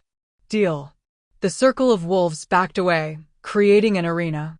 Zane and Roman faced each other, and the tension in the room was suffocating. This is wrong, Margaret's voice cut through the silence. She'd moved to the edge of the dais, her face pale. Roman, you don't have to. Stay out of this, Mother, Roman snapped. This is between me and him. But Margaret wasn't looking at Roman anymore. She was looking at Zane, and Lila could see something in her expression. Regret? Guilt? Fear? Zane, Margaret said quietly. I never wanted it to come to this. But you let it happen anyway, Zane said, not taking his eyes off Roman. You knew what he was planning. You helped him. That's the same as doing it yourself. I did it for the family. You did it for your favorite son. Zane's voice was flat. Don't pretend this was about anything else. Margaret flinched like he'd struck her. Roman laughed. Always so dramatic, brother. Fine. You want to make Mother feel guilty? Go ahead. It won't change what's about to happen. He shifted. The transformation was brutal to watch, bones snapping, muscles tearing and reforming for erupting across skin. Within seconds, a massive amber-eyed wolf stood where Roman had been, lips pulled back to reveal fangs as long as knives. Zane shifted too, his transformation somehow more controlled, more fluid. The black wolf with silver eyes that Lila had seen in the garden. Larger than Roman. More powerful. But also wounded. Exhausted. Already pushed to his limits. The two wolves circled each other, and the room held its collective breath. Then Roman attacked. He was fast, faster than Lila expected. He went for Zane's throat immediately, no testing, no feeling out his opponent. Just pure, vicious intent to kill. Zane dodged, but barely. Roman's fangs caught his shoulder, tearing through fur and flesh. Blood sprayed across the stone floor. The wolves circling them growled, some in approval, others in what might have been dismay. Zane retaliated, his jaws snapping for Roman's leg. He caught it, bone crunching between his teeth, and Roman howled. But he twisted free, leaving flesh behind, and lunged again. They were both bleeding now. Both snarling. The fight was brutal, savage, nothing like the choreographed battles Lila had seen in movies. This was real. This was two brothers trying to kill each other with everything they had. I can't watch this, Lila whispered. But she couldn't look away either. Roman was fighting dirty, going for eyes, for tendons, for anything that would cripple. Zane was fighting defensively, trying to conserve energy, but every moment that passed saw him getting slower. He was going to lose. The realization hit Lila like a physical blow. Zane was too injured, too drained from opening the safe room, too exhausted from everything that had happened. And Roman was fresh, well-fed, prepared for this. No, Lila breathed. No, no, no. Roman got Zane on the ground, jaws closing around his throat. Not enough to kill, not yet. But enough to establish dominance. Enough to make every wolf in the room understand who was winning. Zane's silver eyes found the gallery. Found her, even though she was hidden in shadow. And in that gaze, Lila saw everything. Love. Regret. Apology. Goodbye. Something inside her snapped. She didn't think. Didn't plan. She just moved. Lila, no. Kara grabbed for her, but Lila was already pushing through the hidden door, already running down the stairs, already bursting into the throne room. Every head turned toward her. Stop. Her voice echoed through the massive space, and she was shocked by how strong it sounded. How certain. Stop this right now. Roman released Zane's throat, shifting back to human form. He was naked, covered in blood, grinning like a maniac. Well, well. The little human. I wondered where you'd gone. Zane shifted too, one hand pressed to his torn throat. Lila, get out of here. No, she walked forward, her legs shaking, but her voice steady. You don't get to tell me what to do. Neither of you do. She stopped at the edge of the circle, looking up at Roman. You want to be Alpha King? Fine. But you're not going to do it by killing your brother while he's already half dead from escaping your trap. The challenge was accepted fairly. Nothing about this is fair. Lila's anger was burning through her fear now. He saved me from your death trap. He used everything he had to get us out of that room alive. And now you're fighting him when he can barely stand? That's not honor. That's not strength. That's just, she searched for the word. Pathetic. The room was utterly silent. Roman's smile had faded. You dare. Yes, I dare. Because someone has to. Lila turned to address the room, the hundreds of wolves watching. You all came here tonight because Roman told you Zane was dead. That he'd been killed by enemies. That was a lie.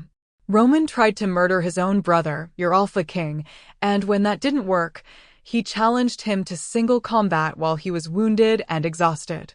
She pointed at Roman. Is that the kind of leader you want? Someone who wins through deception and cowardice. Murmurs rippled through the crowd. Louder now. Angrier. Roman's face was turning red. You have no right to speak here, human. This is pack business. She has every right. The voice came from the dais, and everyone turned. Margaret stood there, tears streaming down her face. She has every right because she's Zane's mate. His Luna. And I, her voice broke. I have been a fool.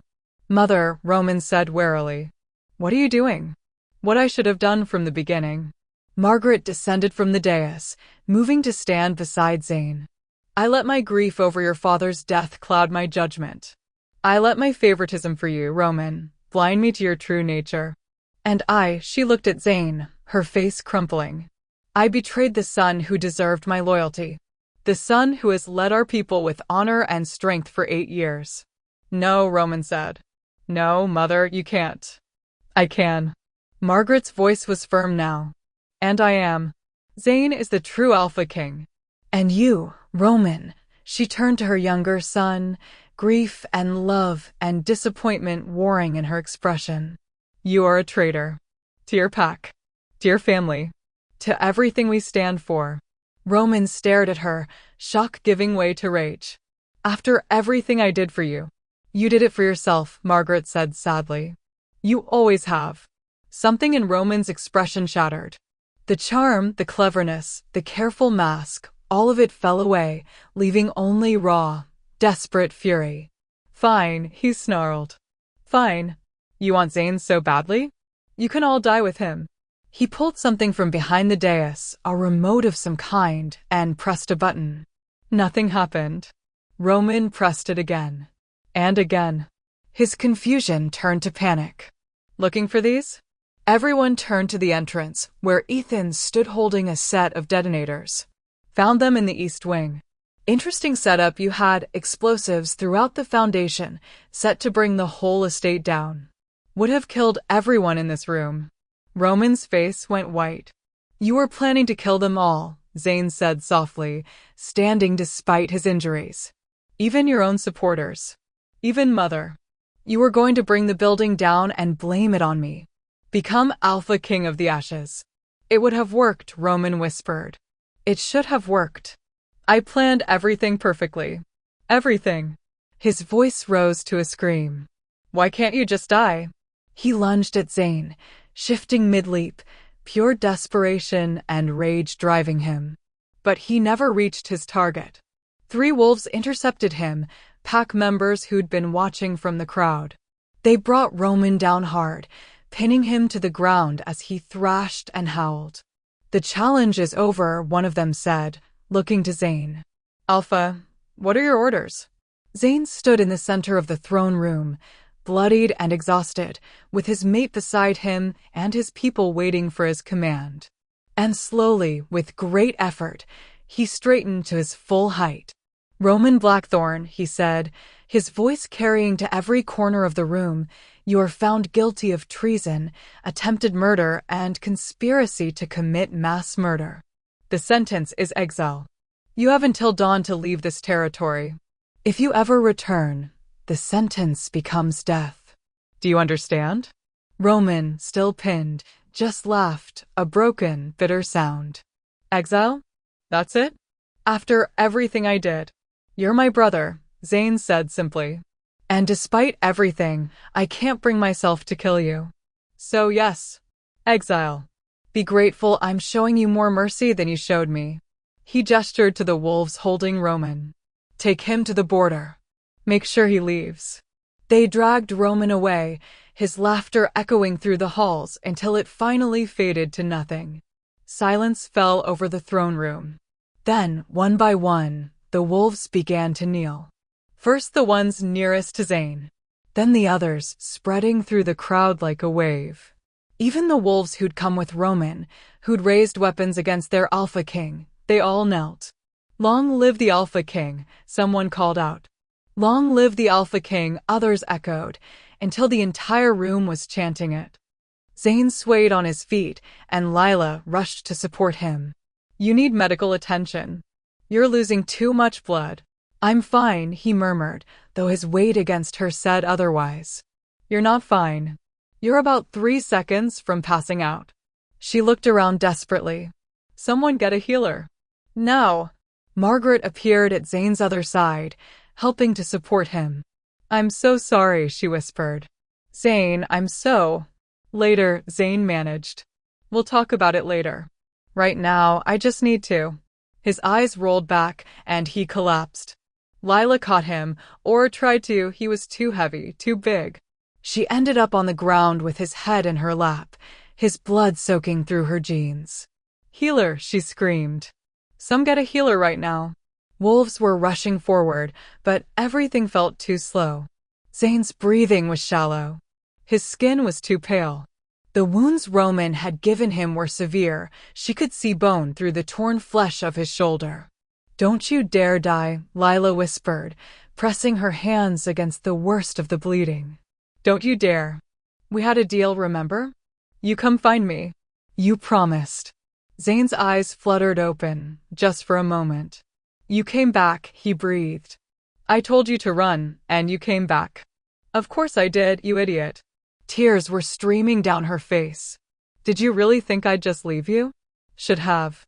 His hand found hers, squeezing weakly. Safer. I don't want safe. I want you.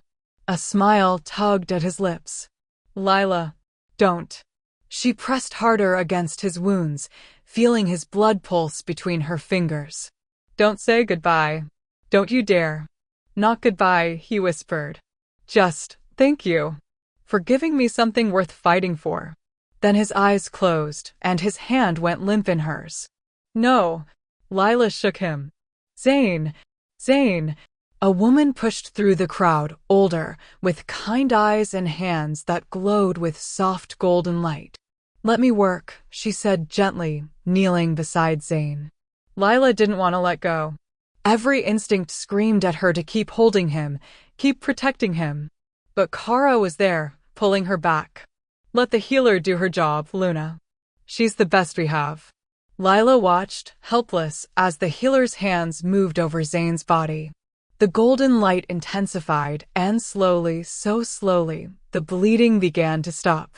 The worst of the wounds began to close. But he still wasn't waking up. Is he? Lila couldn't finish the question. He's alive, the healer said. But he's lost a lot of blood. His body is shutting down to conserve energy for healing. He needs rest. Days of it, probably. But he'll be okay? The healer met her eyes. If he was anyone else? No. He'd be dead already. But he's the Alpha King.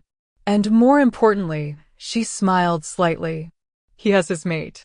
That will make all the difference. Margaret appeared at Lila's side, her face still streaked with tears. Come.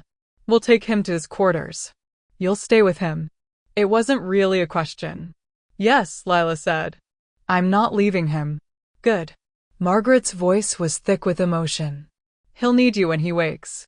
You're the only thing that will be able to calm his wolf after everything that's happened. They carried Zane through the estate, several wolves working together to move their unconscious alpha. Lila walked beside them, one hand on Zane's arm, feeling the mate bond pulse between them like a living thing. Hold on, she thought desperately. Please, just hold on. Zane's quarters were massive, a suite that took up an entire wing of the estate. But Lila only had eyes for the bed where they laid him. The healer worked for another hour, using her power to accelerate his healing. By the time she was finished, the wounds had closed, leaving only faint scars that would fade with time. He'll sleep through the night, the healer said. Maybe longer. Don't try to wake him, his body needs this. I understand. The healer left, and gradually, so did everyone else. Until it was just Lila, sitting in a chair beside the bed, holding Zane's hand. She should have been exhausted. Should have collapsed from the adrenaline crash, from the terror of the past few hours. But she couldn't sleep. Couldn't even close her eyes. All she could do was watch Zane's chest rise and fall, reassuring herself that he was alive. You're an idiot, she told his unconscious form. Taking on your brother in single combat when you could barely stand. Trying to protect everyone while falling apart. Being so damn noble all the time. Her voice broke. You could have died. You almost did die. And I. She stopped, pressing his hand to her cheek. I know we just met, she whispered. I know this is insane. I know I should be running away from all of this, from you, from this whole supernatural world I didn't even know existed 2 days ago. But I can't. Because when I thought I'd lost you, when you collapsed and I thought you were dying, I realized something. She took a shaky breath. I'm in love with you, Zane Blackthorne. Completely. Impossibly. Probably stupidly in love with you. And I don't care if it's too fast or too crazy or if it's just the mate bond making me feel this way. It's real. You're real. And I'm not going anywhere. She pressed a kiss to his knuckles. So you better wake up. Because we have a lot to talk about. Starting with you thinking you can just order me around and expect me to listen. She settled back in the chair, still holding his hand, still watching him breathe. Outside, dawn was breaking over the estate. A new day, a new beginning. And somewhere in the darkness, Roman was crossing the border into exile, his laughter still echoing in the spaces between. This wasn't over. But for now, in this moment, Zane was alive. And that was enough. I'm not crying, you're crying. The way Lila just confessed her love while he was unconscious. My heart. Tell me in the comments, did you see Roman's betrayal coming? And what do you think happens when Zane wakes up and finds out what Lila said? Drop your thoughts below. And if you're not subscribed yet, this is your sign. Zane woke to darkness. Not the darkness of night, the darkness of a wolf who'd been pushed past every limit, who'd stared death in the face and barely survived. But there was warmth. A hand in his. A scent that made his wolf purr even through the haze of pain. Lila. He opened his eyes slowly, every movement sending fresh waves of agony through his body. The room was dim, early morning light filtering through heavy curtains. And there, slumped in a chair beside his bed, was his mate. She was asleep, her head resting on the edge of the mattress, one hand still clutching his. Her face was pale, exhausted, but even in sleep she refused to let go. She'd come back. He'd told her to run, to save herself, and she'd come back anyway. She'd stood in that throne room and faced down hundreds of hostile wolves. She'd called Roman pathetic to his face. She'd defended Zane when he was too broken to defend himself. And she'd stayed. Zane's chest tightened with an emotion so overwhelming he could barely breathe around it. This woman, this impossible, brilliant, fierce woman, had chosen him. Despite everything. Despite the danger, the insanity, the bloodshed. She'd chosen him. He tried to sit up, and the pain that lanced through his shoulder made him hiss through his teeth. Lila jerked awake immediately, her eyes wide. Zane! Oh my God, you're awake. Don't move, you shouldn't be moving. Let me get the healer. Stay. His voice was rough, barely a whisper. Please. She froze, torn between leaving to get help and obeying his request. Finally, she settled back in the chair, but kept her hand on the emergency call button beside the bed. "How do you feel?" she asked. "Like I got in a fight with my brother and lost." "You didn't lose. Roman's in exile. You won." "Did I?" Zane looked at her, really looked at her. At the dark circles under her eyes, the tension in her shoulders, the way her hand trembled slightly in his. "You look exhausted. How long have you been sitting here?" "A day and a half." His eyes widened. "Lila, don't." Her voice was firm. "Don't tell me I should have rested. Don't tell me I should have let someone else watch over you. I stayed because I needed to. Because every time I closed my eyes, all I could see was you collapsing, bleeding, dying. So I stayed. And I'd do it again." The fierce protectiveness in her voice made his wolf howl with satisfaction. "Ours," it growled. "She's ours." "Thank you," Zane said softly. "You don't have to thank me for, not just for staying. For everything. For coming back. For standing up to Roman. For," he stopped, emotion threatening to choke him. "For giving me a reason to survive." Lila's eyes filled with tears. "You're such an idiot. You almost died, and you're thanking me." "Yes." She made a sound that was half laugh, half sob, and leaned forward to press her forehead against his hand. "Don't ever scare me like that again." "I'll try. Try harder." He smiled, even though it hurt. "Yes, Luna." She looked up at that, startled. "I'm not." "You are." His voice was quiet, but certain. "The moment you stood in that throne room and claimed your place at my side, you became Luna. Whether you accept it or not. Zane, I'm human. I don't know the first thing about being Luna or leading a pack or... You'll learn. And you won't be alone. I'll be right there with you." He squeezed her hand. "If you want this. If you want me. I'm not going to force you into anything, Lila. The mate bond doesn't take away your choice. It just makes the choice matter more." She was quiet for a long moment, studying his face. "Before you woke up," she said finally, "I told you something. I don't know if you could hear me, but..." "I couldn't," Zane admitted. "What did you say?" Lila took a shaky breath. "I said that I'm in love with you. That I know it's too fast and too crazy, but I don't care. That you're real and this is real and I'm not going anywhere." The words hit him like a physical blow. "Lila." And I meant it. Her voice was steady now. "I know we barely know each other. I know there are a million reasons this shouldn't work. But when I thought I'd lost you," her voice broke. "It felt like losing a part of myself. Like the world had gone dark. And I realized that whatever this is between us, it's not just the mate bond. It's not just destiny or wolf magic or whatever you want to call it. It's real. And I want it. I want you." Zane's heart was pounding so hard he thought it might burst from his chest. "I love you too," he said, and the words felt like coming home. "From the moment I saw you in that ballroom, my entire world shifted. You became the center of it. The only thing that mattered. And I know that's overwhelming and probably terrifying, but it's true. I love you, Lila. Completely. Impossibly. Forever." She leaned in, her lips hovering inches from his. "Then kiss me, Alpha King." "Before someone interrupts us again." He cupped the back of her neck and pulled her to him, ignoring the pain in his shoulder, ignoring everything except the feel of her lips on his. The kiss was soft at first, tentative, exploring. But then Lila made a small sound in the back of her throat, and Zane's control shattered. He deepened the kiss, pouring 8 years of loneliness and longing and desperate need into it. When they finally broke apart, both breathing hard, Lila's eyes were glowing. "Actually glowing." She said. "Is that normal?" Zane stared at her, shock rendering him speechless. Because her eyes, her completely human eyes, were shining with a faint silver light. The same silver as his wolf. "That's not possible," he breathed.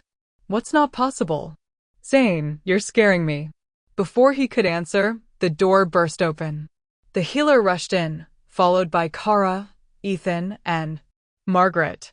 His mother stopped in the doorway, her face pale, her hands clasped tightly together. She looked like she'd aged 10 years in the past 2 days. Zane, she said, her voice barely above a whisper. You're awake. Thank the gods, you're awake.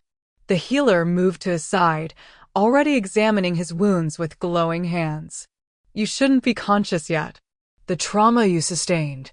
I'm fine, Zane said, though he definitely wasn't. But there's something wrong with Lila.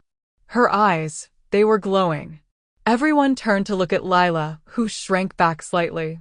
They were only glowing for a second. And it's probably just, I don't know, reflected light or something. The healer moved to Lila, studying her face intently. Then her eyes widened. Luna, when were you born? What? Why does that matter? Please. It's important. March 21st. Why? The healer exchanged a look with Margaret. And your mother? Do you know anything about her? Lila's expression shuddered. She left when I was 16. I haven't seen her since. Why are you asking me this? Because, the healer said slowly, you're not entirely human. The room went silent. That's ridiculous, Lila said. I'm completely human. I've never shifted, never had any supernatural abilities. Dormant wolf blood, Margaret said quietly. She moved closer, studying Lila with new intensity. It's rare, but it happens. When one parent is human and the other is wolf, sometimes the wolf genetics remain dormant until they're triggered by the mate bond, the healer finished. The connection to an alpha as powerful as Zane could have activated what was sleeping inside you. Lila looked at Zane, panic in her eyes. That's not possible. My mother was human. My father was human. I'm human. Your mother told you she was human, Margaret said gently. But Luna, I can smell it now that I'm looking for it. Beneath your human scent, there's something else. Something wild. It's faint, so faint I didn't notice it before, but it's there.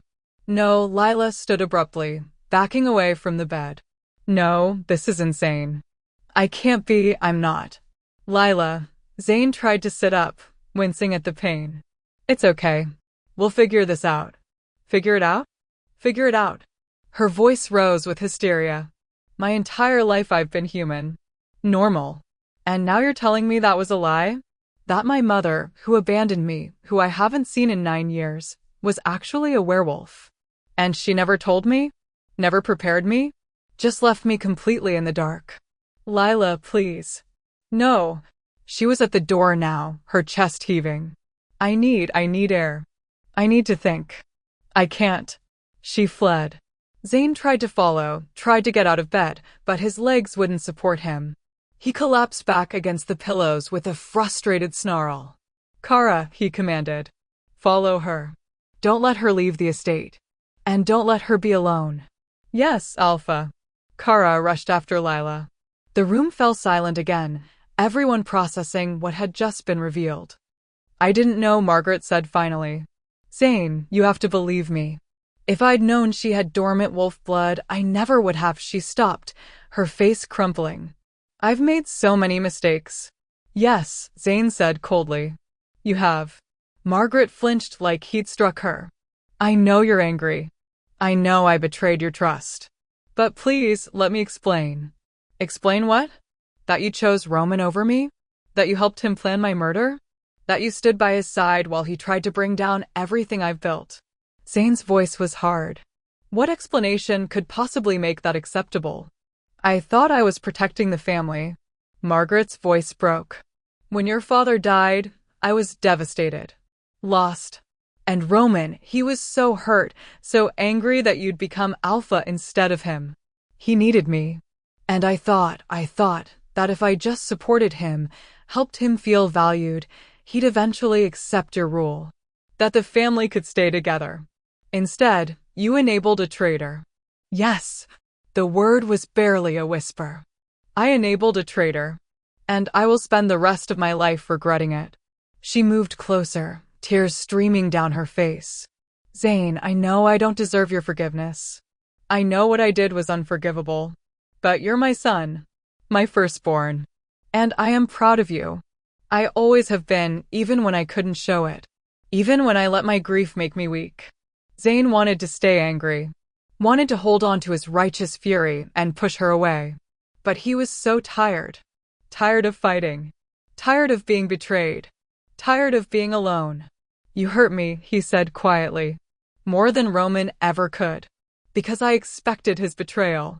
But yours. He looked at her, and she could see the pain in his eyes. That shattered me.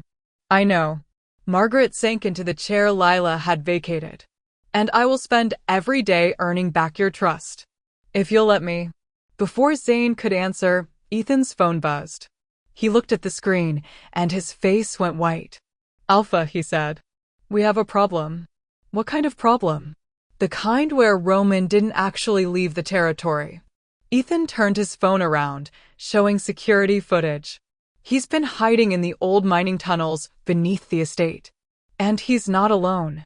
The footage showed at least 50 wolves, all armed, all clearly prepared for battle. He's planning another attack, Zane said flatly. Worse. Ethan swiped to another feed. He's been communicating with someone outside the territory. We can't identify who, but based on the messages we intercepted, he stopped, his expression grim. He's sold information about our defenses, our patrols, everything. To a rival pack. Which pack? The Shadow Fong. Everyone in the room went still. The Shadow Fong pack was notorious, a group of rogue wolves who rejected all authority, all alliances. They lived by one rule.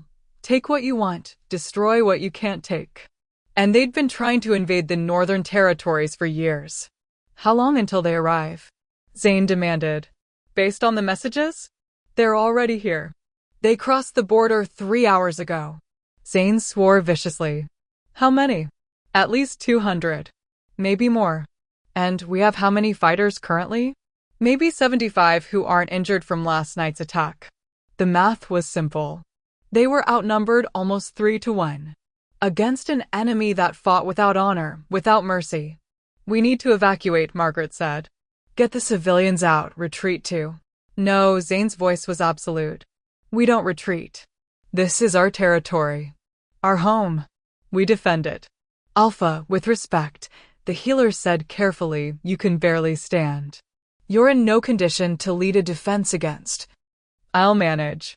Zane forced himself to sit up, gritting his teeth against the pain.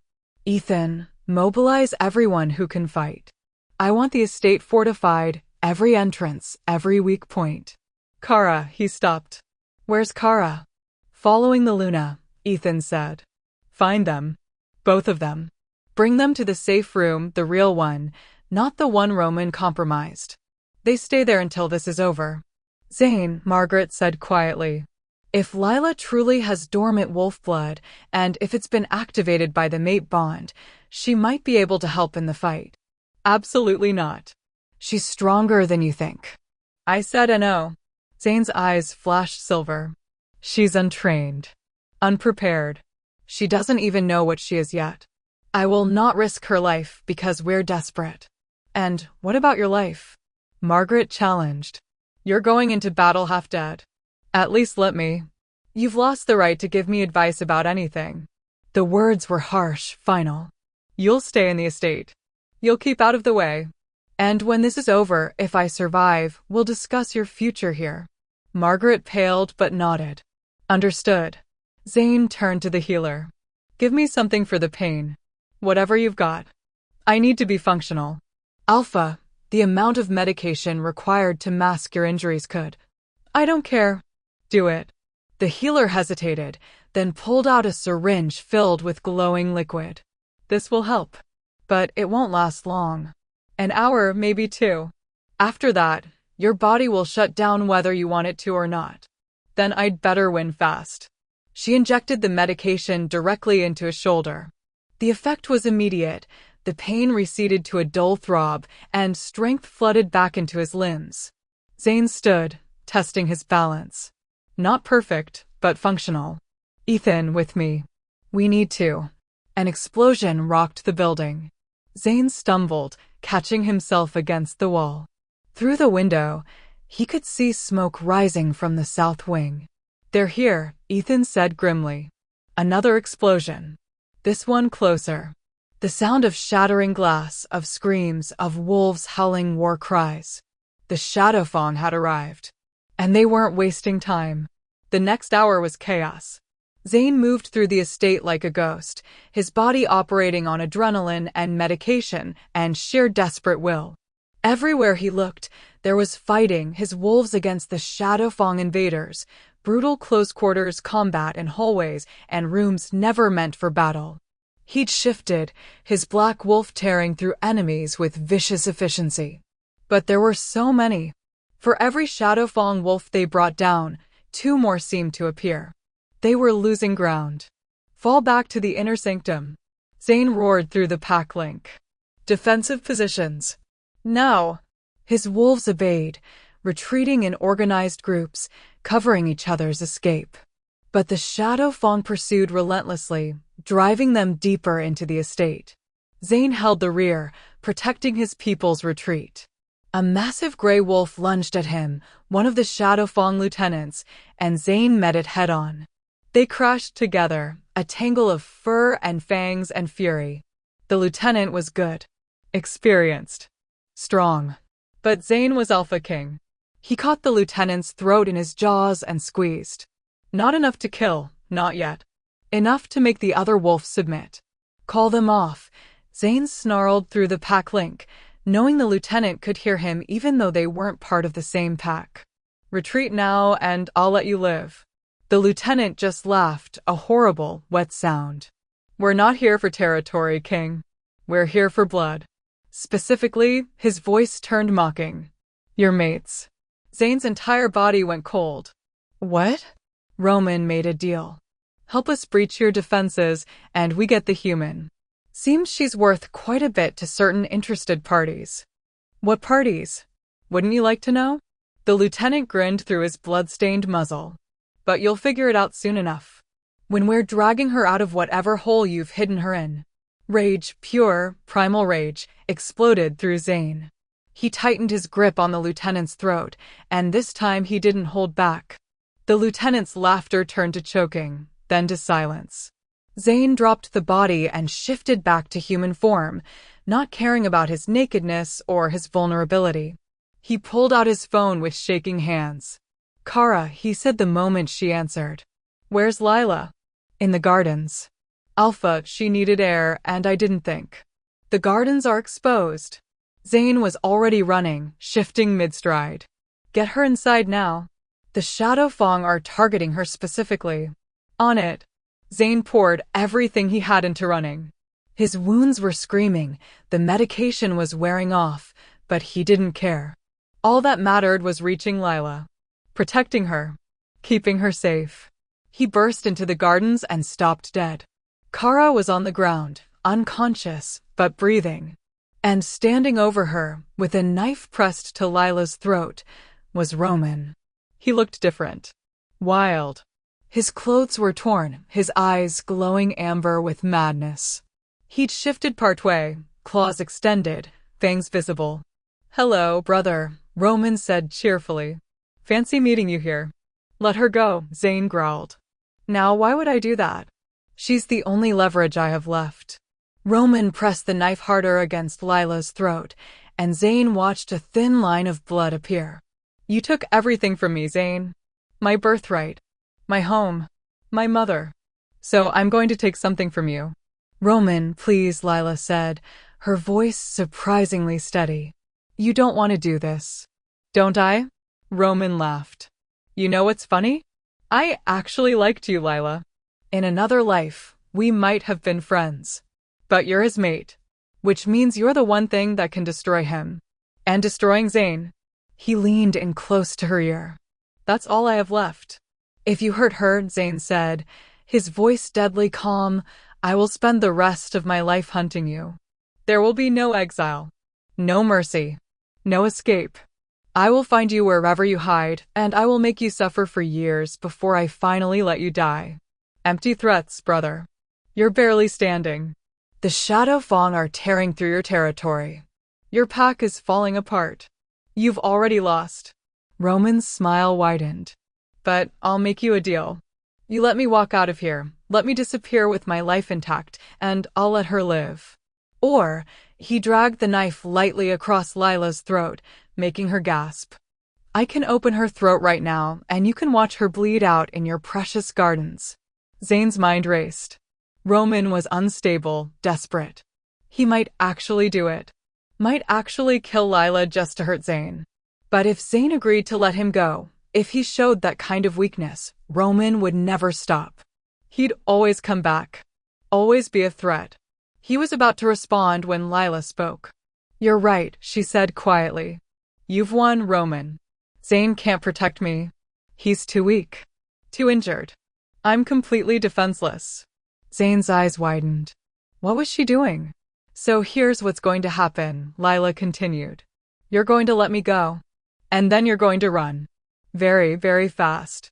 Because her voice dropped to something cold and dangerous. I'm really not as defenseless as you think. Roman laughed. What are you going to do, human? Glare at me. No, Lila's eyes began to glow, that same silver light from before, but brighter now, more intense. I'm going to do this. She grabbed Roman's wrist, the one holding the knife, and twisted. The sound of breaking bone was audible even from where Zane stood. Roman screamed, dropping the knife, staggering backward. What the hell? Lila advanced on him, and Zane watched in shock as her body began to change. Not shifting, not exactly. But her human features sharpened, her fingernails lengthening into claws, her eyes blazing with silver fire. I don't know what I am, she said, her voice layered with something primal. I don't know what my mother was or what's happening to me. But I know one thing. She bared her teeth, and they were sharp. I'm done being a victim. She hit Roman, a single punch that sent him flying backward into a fountain. He crashed through the stone, water erupting everywhere. When he dragged himself out, he was coughing blood. How? The mate bond, the healer's voice came from behind Zane. She'd followed him, along with several other wolves. It didn't just activate her dormant wolf blood. It accelerated it. Weeks of transformation compressed into hours. She's becoming what she was always meant to be. Roman stared at Lila with fear in his eyes. You're not human. Neither are you. Lila's claws extended further. And unlike you, I don't need an army to fight my battles. She lunged. The fight was brutal and one-sided. Roman tried to shift, tried to use his superior experience, but Lila was operating on pure instinct, and that instinct was devastating. She moved like water, like violence given form, and every blow she landed sent Roman reeling. Finally, she had him pinned, one clawed hand around his throat. Give me one reason, she snarled, not to rip your throat out right now. Lila, Zane said carefully. Don't. You don't want this blood on your hands. Don't I? She looked up at him, and her eyes were wild. He tried to kill you. Tried to kill me. He's a traitor and a monster, and the world would be better without him. Yes, Zane said. It probably would. But that doesn't mean you should be the one to do it. That kind of kill, that kind of choice, it changes you. And I don't want that for you. Zane. Please, Lila. Trust me. Let me handle this. She stared at him for a long moment. Then, slowly, she released Roman and stepped back, her claws retracting. He's all yours, she said. Zane moved forward, looking down at his broken brother. Roman stared up at him with hate and fear and resignation all mixed together. Kill me, Roman whispered. Just get it over with. No, Zane said. You're going to live. But not here. Not in my territory. Not anywhere I can sense you. He gestured, and Ethan appeared with what looked like a collar. This is an inhibitor. It will suppress your wolf. You'll be fully human as long as you wear it. And you'll wear it for the rest of your life. No, Roman tried to scramble away, but he was too injured, too weak. Ethan fastened the collar around his neck. The effect was immediate. Roman's amber eyes faded to brown. His claws retracted. His entire presence dimmed. You're banished, Zane said. From this territory. From every territory in the Alliance. You're forbidden from shifting, from joining any pack, from ever claiming your wolf heritage again. That's your punishment, Roman. Not death. Humanity. Roman stared at him with horror. That's worse than death. I know. Zane turned away. Get him out of here. And make sure he understands, if he ever tries to remove that collar, it will kill him instantly. Ethan and two other wolves dragged Roman away, his screams fading into the distance. Zane looked at Lila, who was staring at her hands like she didn't recognize them. The silver glow was fading, her claws retracting, her features softening back to human. Lila, he said gently. She looked up at him, and there were tears in her eyes. What's happening to me? You're becoming who you were always meant to be. He crossed to her, pulling her into his arms. And I'll be with you through all of it. I promise. She clung to him, and he could feel her shaking. I'm scared. I know. But you're not alone. You'll never be alone again. A howl echoed through the estate, not from his pack. From the Shadow Fong. Zane tensed. They're still here. Then let's finish this, Lila said, pulling away and straightening her shoulders. Together. He stared at her. You can't. I can. And I will. Her eyes were fierce. These are my people now, Zane. My home. My mate. And I will fight for them with everything I have. Pride surged through him. Then let's show them what happens when you threaten the Alpha King's Luna. He shifted, his black wolf emerging. And beside him, for the first time, Lila began to change. Not fully, she wasn't ready for that yet. But her eyes glowed silver, her claws extended, and power radiated from her like heat from a flame. Together, they ran toward the battle. Toward their future. Toward whatever ending or beginning was waiting. The Shadow Fong had turned the estate into a war zone.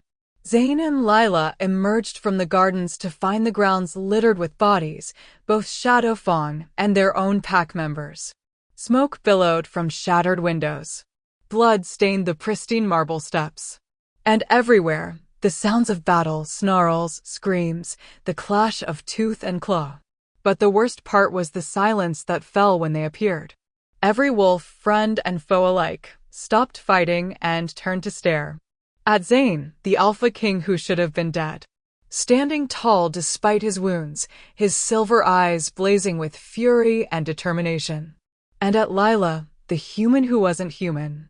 Eyes glowing with the same silver fire, claws extended, radiating a power that made even seasoned warriors take a step back. Listen to me. Zane's voice carried across the entire estate, amplified by the pack link that connected him to every wolf in his territory. The Shadow Fong came here for conquest. For blood. For a human they believed was defenseless. His lips pulled back in a snarl. They were wrong. He gestured to Lila, who stood beside him with her head high, refusing to show fear even though he could smell it on her, sharp and bright beneath the new power coursing through her veins. This is Lila Thorne, Zane announced. My mate. Your Luna. And she is under my protection, under our protection. Any wolf who tries to harm her will answer to me. To all of us. A growl rippled through his pack members' agreement, loyalty, the promise of violence to any who threatened their Luna. The Shadow Fong wolves exchanged glances. Some looked uncertain. Others looked hungry, like the revelation only made Lila more valuable. Then, from the destroyed East Wing, a massive wolf emerged. He was silver-furred with scars covering his body like a roadmap of violence. One eye was milky white and blind. His remaining eye was black as night, fixed on Lila with disturbing intensity. Zane's entire body went rigid. Darius. The name meant nothing to Lila, but the way every wolf on both sides reacted, the fear, the respect, the dread, told her everything she needed to know. This was the Shadow Fawn Alpha. And he was a legend for all the wrong reasons. Darius shifted to human form, revealing a man who looked to be in his 50s, lean and scarred, with that same dead eye and a smile that promised pain. Alpha King, Darius said, his voice like gravel scraped over stone. You're harder to kill than I expected. Roman assured me you'd be dead by now. Roman was wrong about a lot of things. Clearly. Darius's gaze shifted to Lila, and she felt her skin crawl. But he was right about her. I can smell it from here, dormant bloodline, newly awakened. Do you know how rare that is? How valuable? She's not for sale, Zane growled. Everything's for sale, King. You just haven't heard the right price. Darius took a step forward. Here's my offer. Give us the girl and we leave. No more bloodshed. No more death. You keep your territory, your pack, your pride. All it costs is one little wolf pup who doesn't even know what she is yet. No. Think carefully. I have 200 warriors. You have maybe 50 still standing. The math isn't in your favor. Then you don't know much about math, Lila said, her voice steady even as her heart raced. Because you forgot to count me. Darius laughed, a cold, cruel sound. You? You can barely hold that partial shift. You think you can stand against my warriors? Child, you'd be dead before you took 3 steps. Maybe. Lila's claws extended further, silver light dancing along her fingertips. But I'd take at least a dozen of yours with me. And I bet that number goes up the longer you give me to learn. She bared her teeth. So here's my offer. Leave. Now. While you still can. Because every second you stay, I get stronger. And when I figure out what I'm really capable of, her eyes flashed. You won't stand a chance. For a moment, Darius looked genuinely surprised. Then his smile widened.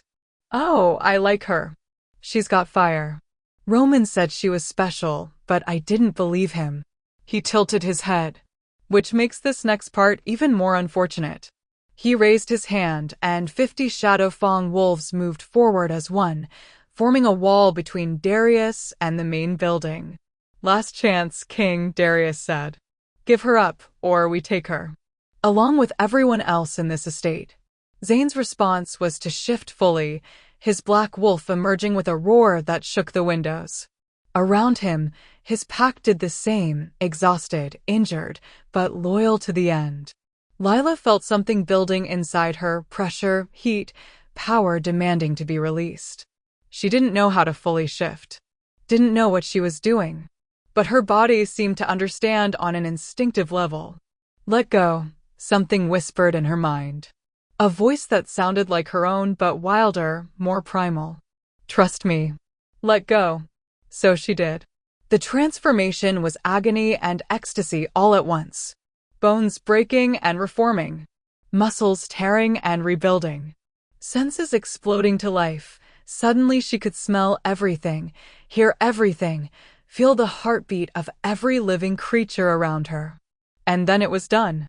Lila looked down and saw silver paws instead of hands. Felt the weight of a tail, the sensitivity of pointed ears.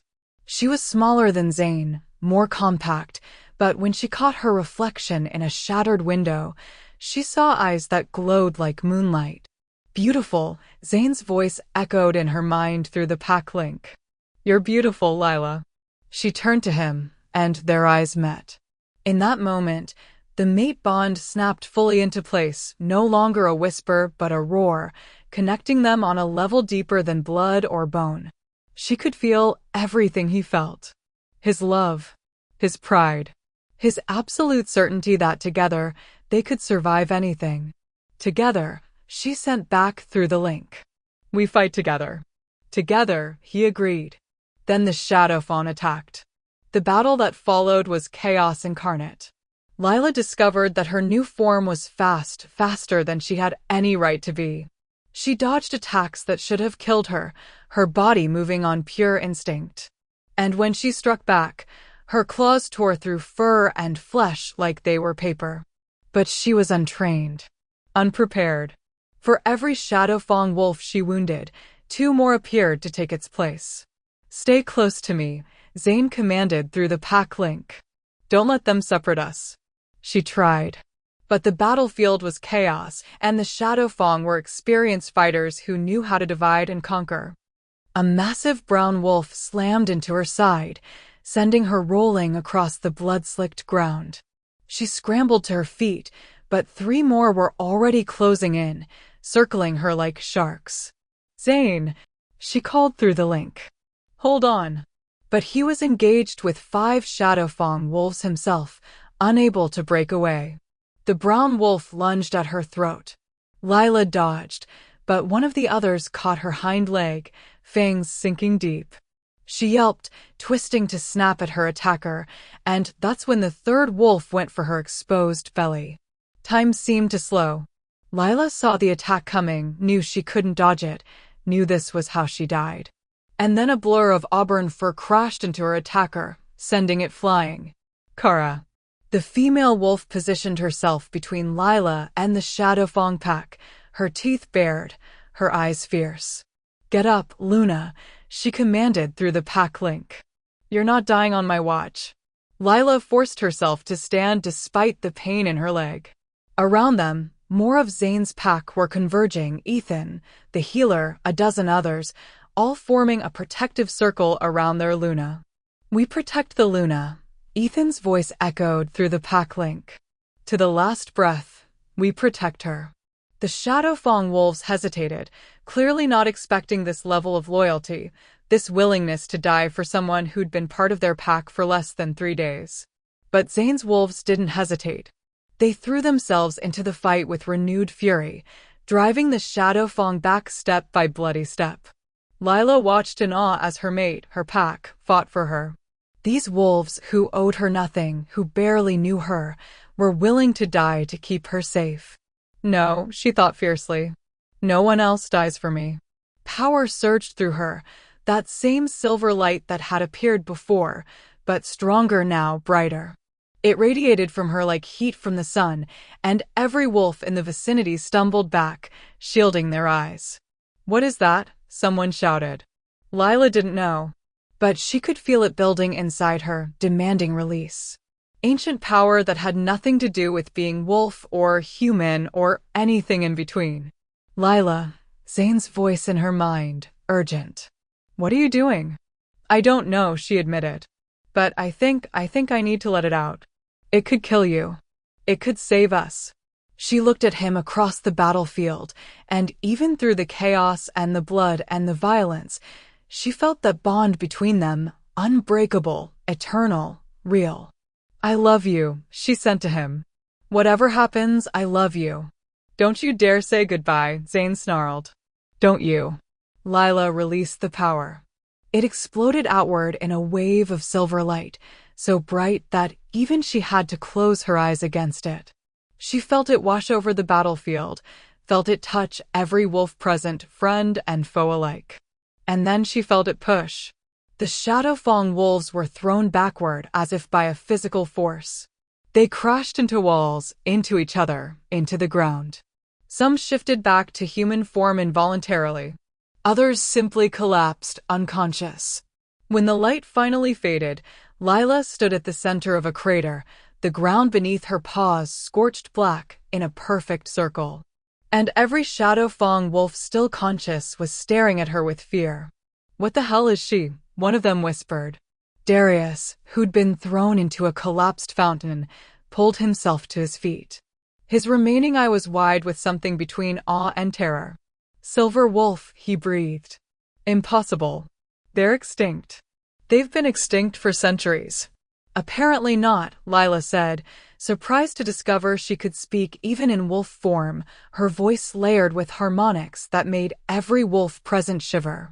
"And I'm getting really tired of people trying to hurt my mate." She advanced on Darius, and despite his size, despite his experience, despite his legendary reputation, he backed away.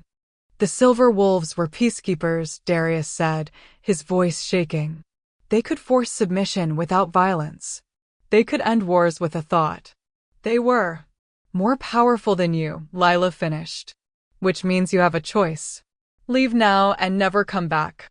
Or stay and find out exactly what a silver wolf can do when she's protecting her pack." For a long moment, Darius stared at her. Then, slowly, he lowered his head in submission. "We're leaving," he said hoarsely. "All of us." "You have my word. The Shadow Fang will never threaten this territory again." "Smart choice." Darius shifted and fled, his remaining warriors scrambling to follow. Within minutes, the estate grounds were empty of Shadow Fang wolves, leaving only Zane's pack and the evidence of battle. Silence fell. Then, one by one, Zane's pack began to howl, a sound of victory, of relief, of celebration. Lila shifted back to human form, suddenly exhausted, suddenly aware of every injury she'd sustained. She swayed, and Zane was there instantly, having shifted back himself, catching her before she could fall. "Easy," he murmured. "I've got you." "What just happened?" she whispered. "What am I?" "Something incredible." He pressed his forehead to hers. "Something rare and powerful and absolutely terrifying. I scared you. You scared everyone, including me. And Lila." He pulled back to look her in the eyes. "I've never been more proud of anyone in my entire life."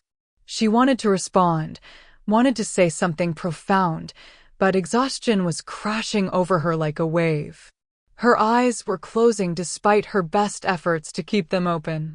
"Sleep," Zane said gently, lifting her into his arms. "You've earned it. I'll be here when you wake up. I promise." The last thing Lila saw before darkness claimed her was Zane's face, bruised, bloody, but smiling. And the last thing she felt was the mate bond, warm and constant and absolutely certain. Home, she thought. I'm finally home. 3 days later. Lila woke to sunlight streaming through unfamiliar windows and the scent of coffee. She sat up slowly, taking stock of her body. The injuries from the battle had healed, not completely, but enough that she could move without pain. Her leg, where the Shadow Fang wolf had bitten her, was just a faint scar now. Supernatural healing. She was going to have to get used to that. The door opened and Zane appeared carrying a tray. He looked better than when she'd last seen him. The worst of his wounds had healed, leaving only faint marks that would fade with time. "You're awake," he said, setting the tray on the bedside table. "How do you feel?" "Like I got hit by a truck made of wolves." She accepted the coffee he offered, inhaling the rich aroma. "How long was I out?" 3 days. The healer said your body needed time to process the transformation, both the shift itself and that power you unleashed. He sat on the edge of the bed, studying her face. "Do you remember what happened?" "All of it." Lila took a sip of coffee, letting the warmth ground her. "Darius called me a silver wolf. Said we were extinct." "What does that mean?" Zane was quiet for a moment. Silver wolves were the first wolves. The original bloodline, from before packs split into territories and factions. They had abilities no other wolves possess, the power to force peace, to prevent violence through sheer force of will. He took her free hand. "They disappeared centuries ago. Most wolves believe they died out completely. But my mother was apparently carrying a bloodline everyone thought was lost." Zane's thumb traced circles on her palm. "Which explains why Roman wanted you. A silver wolf is invaluable, not just as a mate, but as a weapon. Or a symbol." "I'm not a weapon." "No," he agreed. "You're not. You're my mate. My Luna. My partner in all things." He leaned closer. "And I'm never letting you go." She set down the coffee cup and pulled him to her, kissing him deeply. When they broke apart, both were breathing hard. "Good," Lila said. "Because I'm not going anywhere." A knock on the door interrupted them. Kara peeked in, her face bright with relief. "Luna, you're awake." "Thank the gods." She pushed the door fully open, revealing Ethan, the healer, and Margaret. Zane's mother stood in the doorway, uncertainty written across her face. "I don't mean to intrude," she said quietly, "but I wanted to see that you were all right. And to," she stopped, seeming to struggle with the words. "To apologize. Properly this time." Lila glanced at Zane, who nodded slightly. Permission to decide for herself how to respond. "Come in," Lila said. Margaret entered slowly, moving like someone approaching a dangerous animal. She stopped a respectful distance from the bed, her hands clasped tightly together. "I failed you both," Margaret said. "I let my grief and my favoritism blind me to what was right. I enabled Roman's betrayal, and people died because of it. Pack members who trusted me, who looked to me for guidance. Her voice broke. I cannot undo what I've done. But I can spend every day moving forward trying to earn back your trust. Both of you. Why should we trust you? Lila asked. Not cruelly, but genuinely curious. You chose Roman over Zane. You helped plan Zane's murder.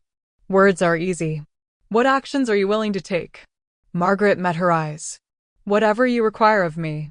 If you want me to leave the estate, I'll go. If you want me to serve penance publicly, I'll do it. If you never want to see me again, her voice caught. I'll accept that too. Zane was very still beside Lila, his expression unreadable. I don't want you to leave, Lila said slowly. But I also can't have someone in this pack, in this family, who I can't trust. So here's what's going to happen. She sat up straighter, feeling the Luna roll settling around her shoulders like a cloak. You're going to prove yourself. Not through words, but through actions. You're going to help rebuild what was damaged in the battle. You're going to support Zane's decisions, even when you disagree with them. And you're going to teach me everything I need to know about being Luna. Margaret's eyes widened. You want me to train you? Who better? You were Luna for 20 years. You know this world, these politics, these people. And Lila glanced at Zane. You love your son. Both your sons, even though one of them betrayed everyone. That kind of love, that kind of loyalty, even misguided, is something I want to understand. Luna, I don't deserve. Maybe not. But I'm giving you the chance anyway. Lila's voice softened. Everyone deserves a second chance, Margaret. Even people who've made terrible mistakes. The question is what you do with that chance. Tears streamed down Margaret's face. Thank you, she whispered. I won't waste it. I swear. I know. Lila looked at Zane. Is that okay with you? Having your mother help train me. Zane studied his mother for a long moment. The pain of her betrayal was still raw, still fresh. But Lila could feel through the mate bond his desire to rebuild, to heal, to move forward. On one condition, he said finally. You answer to Lila. Not to me. She's Luna now, and what she says goes. If she tells you to do something, you do it. No arguments. No excuses. Can you accept that? Yes, Margaret said immediately. Absolutely yes. Then we have an accord. Zane turned to the others. Kara, Ethan, spread the word. There's going to be a pack gathering tonight. We have a Luna to officially present. Kara grinned. About time. The pack's been asking about her nonstop. After everyone left, Lila turned to Zane. A pack gathering? Is that like a ceremony? It's a formal introduction. The pack will meet you officially as Luna. They'll pledge their loyalty, and you'll pledge to protect and lead them. He brushed a strand of hair from her face. It's important. Symbolic. And he hesitated. It means you're committing to this life. To being part of the pack. To being my mate in every sense of the word. I already committed the moment I came back instead of running away, Lila said. But if the pack needs the ceremony, then we'll do it right. She paused. Will there be dancing? Because I should warn you, I have 2 left feet. Zane laughed, a genuine, joyful sound that made her heart sing. There might be dancing. But don't worry. I'll make sure you don't embarrass yourself too badly. My hero, she said dryly. He pulled her close, his lips brushing her temple. Always, he murmured. For as long as I live.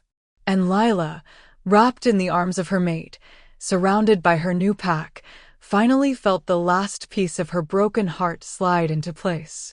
She was home. The pack gathering was being held in the Great Hall, a massive chamber at the heart of the estate that Lila had only glimpsed in passing. Now, standing at its entrance with Zane at her side, she could fully appreciate its grandeur. Vaulted ceilings soared overhead, painted with scenes of wolves running beneath moonlit skies.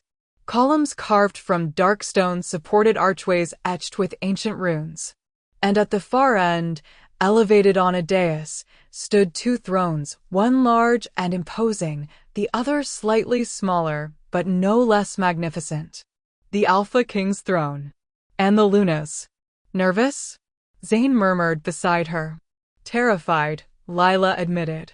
She was wearing a dress Margaret had helped her choose, silver silk that caught the light with every movement, making her look ethereal, otherworldly. Her hair was loose around her shoulders, and her eyes, even in human form, seemed to glow with that inner light she still didn't fully understand. They're going to love you, Zane said. He looked devastating in formal black, his dark hair styled back, his silver eyes intense. They already do. They don't even know me. They know you stood up to Roman. They know you fought beside them in battle. They know you're a silver wolf, a legend made real. He took her hand, intertwining their fingers. And they know I love you. That's enough. The great hall was packed. Hundreds of wolves stood in organized rows, some Lila recognized from the battle, others she'd never seen before. Every pack in the Northern Territories had sent representatives. Every ally, every sworn family, every wolf who owed allegiance to the Alpha King. They all turned when Zane and Lila entered. The silence was absolute. Zane led her down the center aisle, past rows of watching wolves. Lila kept her head high, refusing to show fear even though her heart was racing. She could feel their eyes on her, assessing, judging, wondering if this human-turned wolf was worthy of being their Luna. They reached the dais, and Zane guided her to stand before the thrones. He turned to face the assembled pack, his voice carrying through the massive space. Wolves of the Northern Territories, he began. We are gathered tonight to witness something unprecedented. To welcome into our pack someone who represents both our past and our future. He gestured to Lila. Lila Thorne. Silver Wolf. My mate. Your Luna. Murmurs rippled through the crowd, excitement, curiosity. I know many of you have questions, Zane continued. About where she came from. About what she is. About whether a wolf who's been one of us for less than a week can truly lead. He paused, letting the words sink in. So let me tell you what I know. He turned to Lila, and the love in his eyes made her breath catch. I know she's brave. When Roman tried to kill me, when he sealed us in a room to suffocate, she found the way out. When the Shadow Fawn attacked, she didn't run, she fought. And when Darius threatened our pack, she unleashed a power none of us had ever seen and drove him away without spilling another drop of blood. He took her hand again. I know she's compassionate. She gave my mother a second chance when she could have demanded exile or death. She showed Roman mercy when he deserved none. She sees the good in people, even when they don't deserve it. His voice grew stronger. And I know she's worthy. Not because fate chose her as my mate. Not because she's a silver wolf from a legendary bloodline. But because she chooses us. She chooses this life, this pack, this responsibility. Every day, she chooses us. And that, he looked back at the assembled wolves. That is what makes a true Luna. The murmurs grew louder, agreement, acceptance, the beginnings of loyalty. But words are not enough, Zane said. Actions speak louder. So I ask you now, will you accept Lila Thorne as your Luna? Will you pledge your loyalty to her as you have to me? Will you follow her, protect her, trust her to lead you? The silence that followed was suffocating. Then Kara stepped forward from the crowd. She knelt, placing her fist over her heart. I pledge my loyalty to Luna Lila, she said, her voice clear. My strength is hers. My life is hers. From now until the end of my days. Ethan was next, kneeling beside Kara. I pledge my loyalty to Luna Lila. My strength is hers. My life is hers. From now until the end of my days. One by one, wolves began to kneel. Dozens, then hundreds, until the entire great hall was filled with bowed heads and pledged loyalty. Lila stared at them, overwhelmed.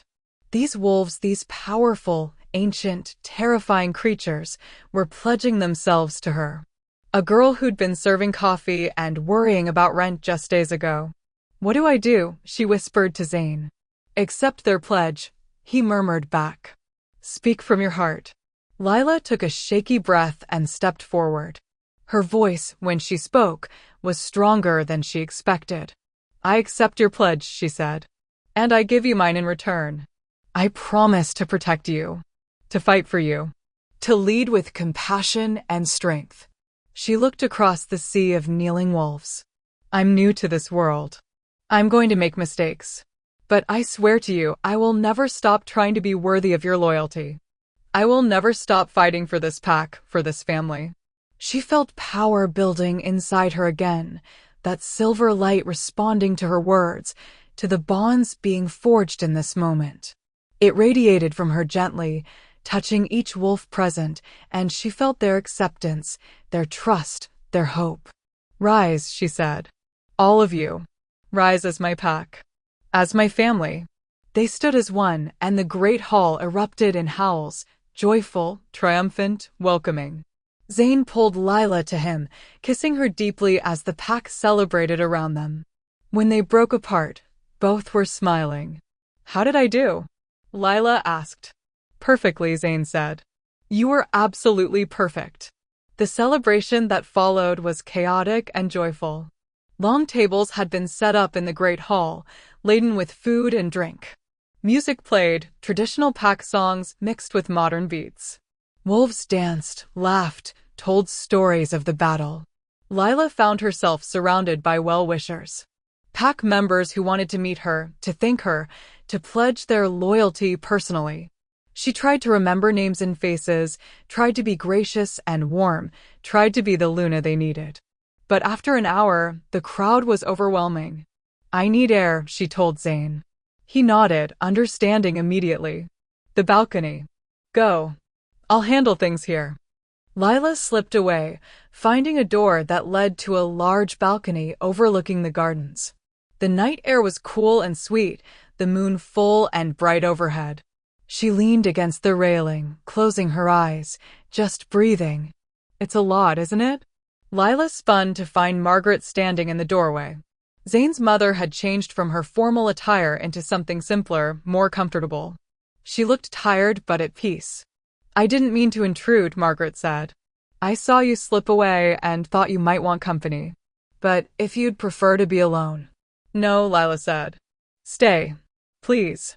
Margaret joined her at the railing, both women looking out at the moonlit grounds.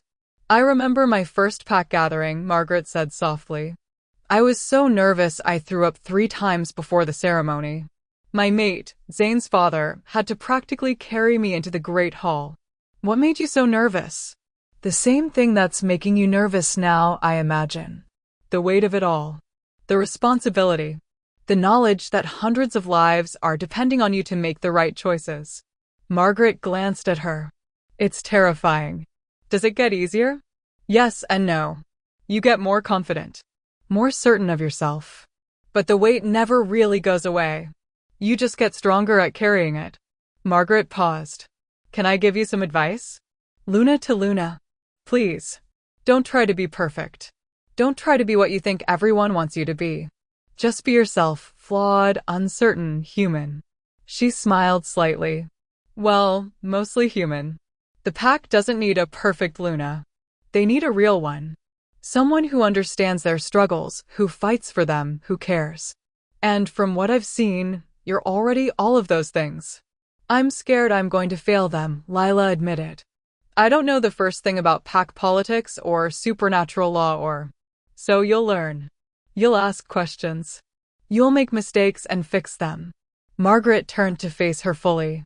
Lila, you defeated the Shadowfang Alpha without killing a single wolf. You forced an entire army to retreat through sheer force of will. You're a silver wolf, a peacekeeper. That's not a coincidence. That's destiny. And destiny doesn't make mistakes. Lila wanted to believe that. Wanted to trust that there was a reason for all of this, for her dormant bloodline activating, for meeting Zane, for becoming Luna. Before she could respond, shouting erupted from inside the great hall. Both women rushed back in to find chaos. Wolves were gathered around the entrance, snarling, weapons drawn. And at the center of it all, held at knife point by 3 guards, was a figure in a tattered cloak. Zane was already there, his eyes blazing. Who are you? How did you get past our security? The figure pushed back their hood, revealing a woman who looked to be in her 40s. She had dark hair streaked with gray, amber eyes, and a face that was hauntingly familiar. Lila's breath caught. "Mom?" The woman's gaze snapped to her, and her eyes widened. "Lila? Oh my God, Lila. You two know each other?" Zane demanded. "She's my mother," Lila said, her voice hollow. "The one who abandoned me 9 years ago." The great hall fell silent. Lila's mother, whose name she'd almost forgotten was Sarah, stared at her with a mixture of shock and grief. "You shifted," Sarah whispered. "You actually shifted." "I never thought. I prayed you wouldn't." "Prayed I wouldn't?" Lila's voice rose. "You knew? You knew I had wolf blood and you never told me. I was trying to protect you. By abandoning me? By leaving me alone with no explanation." Lila could feel the silver light building inside her, responding to her rage. "Do you have any idea what the past 9 years have been like? What it felt like to wake up and find you just gone?" "I know," Sarah said, tears streaming down her face. "I know, and I'm sorry. But I had to leave. I had to keep you away from this world because..." "Because why?"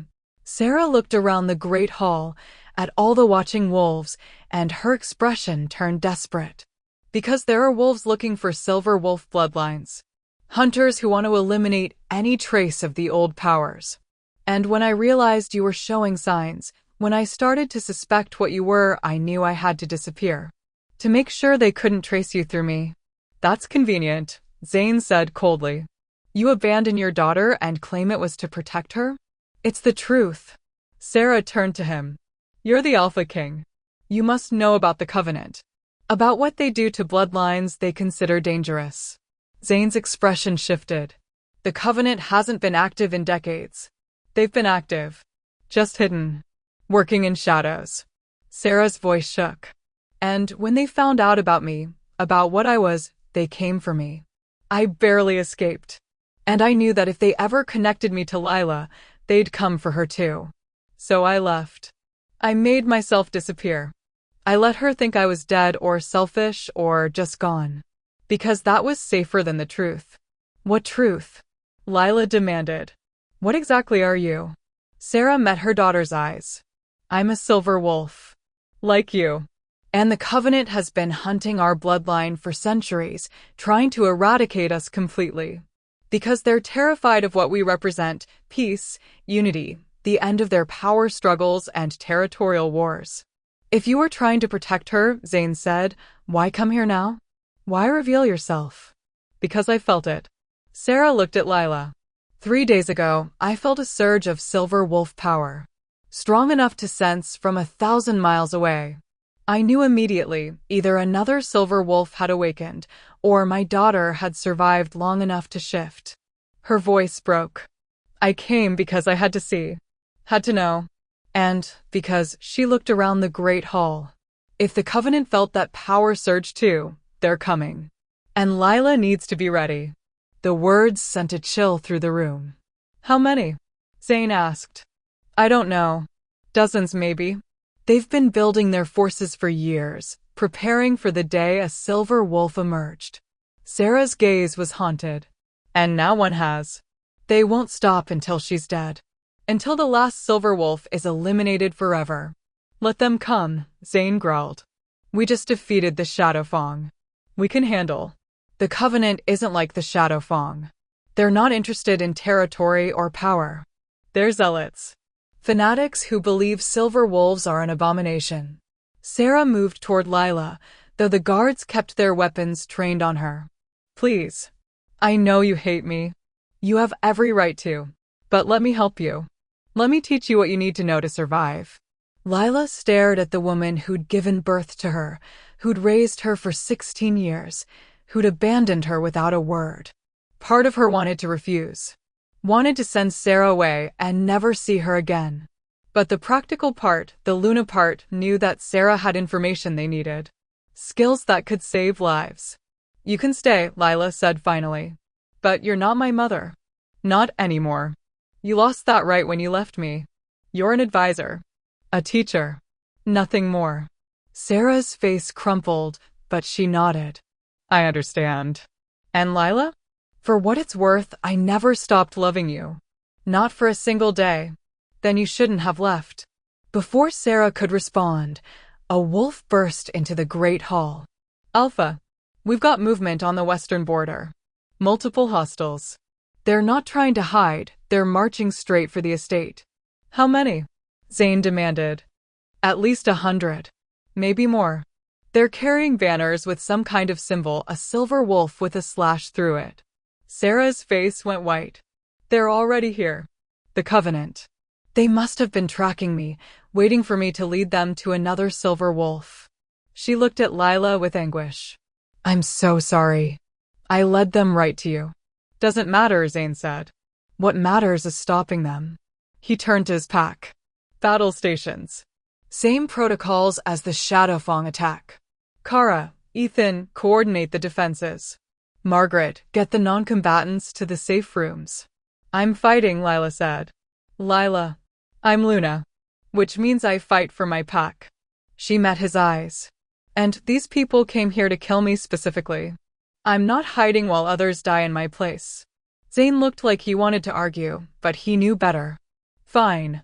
But you stay with me. At all times. Understood. Understood. Sarah stepped forward. I can help. I know their tactics, their formations. I've been running from them for years. Zane studied her, clearly torn. Finally, he nodded. You fight with us.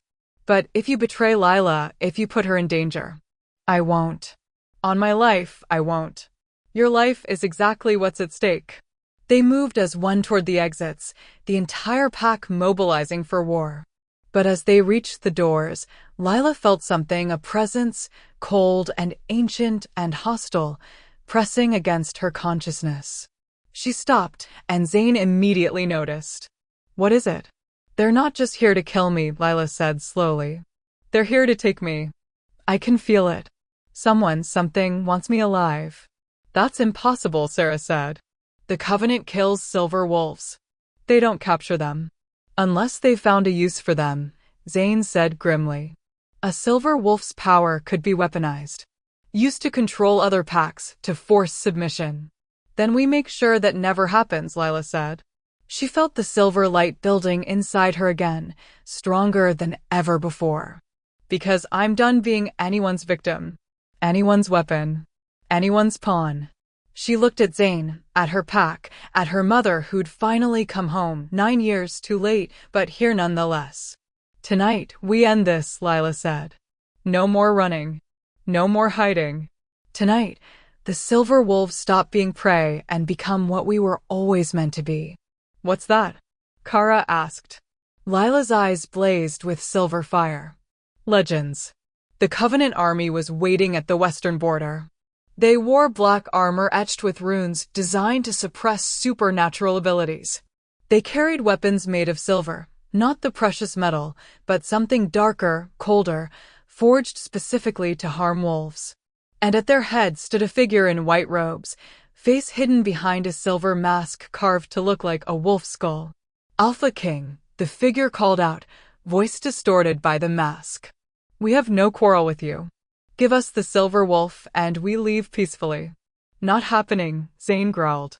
He stood at the front of his forces, with Lila at his side. Behind them, hundreds of wolves waited, tired, injured from the previous battle, but ready to fight again. Then you doom your pack to destruction. The figure gestured, and the Covenant forces began to advance. We are the last line of defense against the old powers. Powers that could destroy the balance we've maintained for centuries. You mean the balance where you get to control everything through fear and violence? Lila called out. That balance. The masked figure turned to her. The silver wolf speaks. Tell me, child, do you even know what you are? What you're capable of? I'm learning. Then let me educate you. The figure stepped forward. Silver wolves were designed to enforce peace. To prevent conflict between packs. But peace enforced is just tyranny by another name. Your ancestors didn't create harmony, they created stagnation. They prevented evolution, growth, the natural order of the strong ruling the weak. The natural order is bullshit, Lila said flatly. Strength isn't about dominance. It's about protection. About using power to defend those who can't defend themselves. Naive. Childish. Exactly what I expected from. Lila released her power. The silver light exploded outward, washing over the Covenant forces. They stumbled, their weapons falling from suddenly nerveless fingers, their formation collapsing into chaos. You want to see what a silver wolf can do? Lila said, her voice echoing with harmonics that made every wolf present shiver. Watch. She advanced, and where she walked, the ground itself seemed to glow with silver light. Covenant soldiers tried to attack, but their weapons wouldn't connect. The light formed a barrier around her, impenetrable and absolute. Your runes don't work on me, Lila said.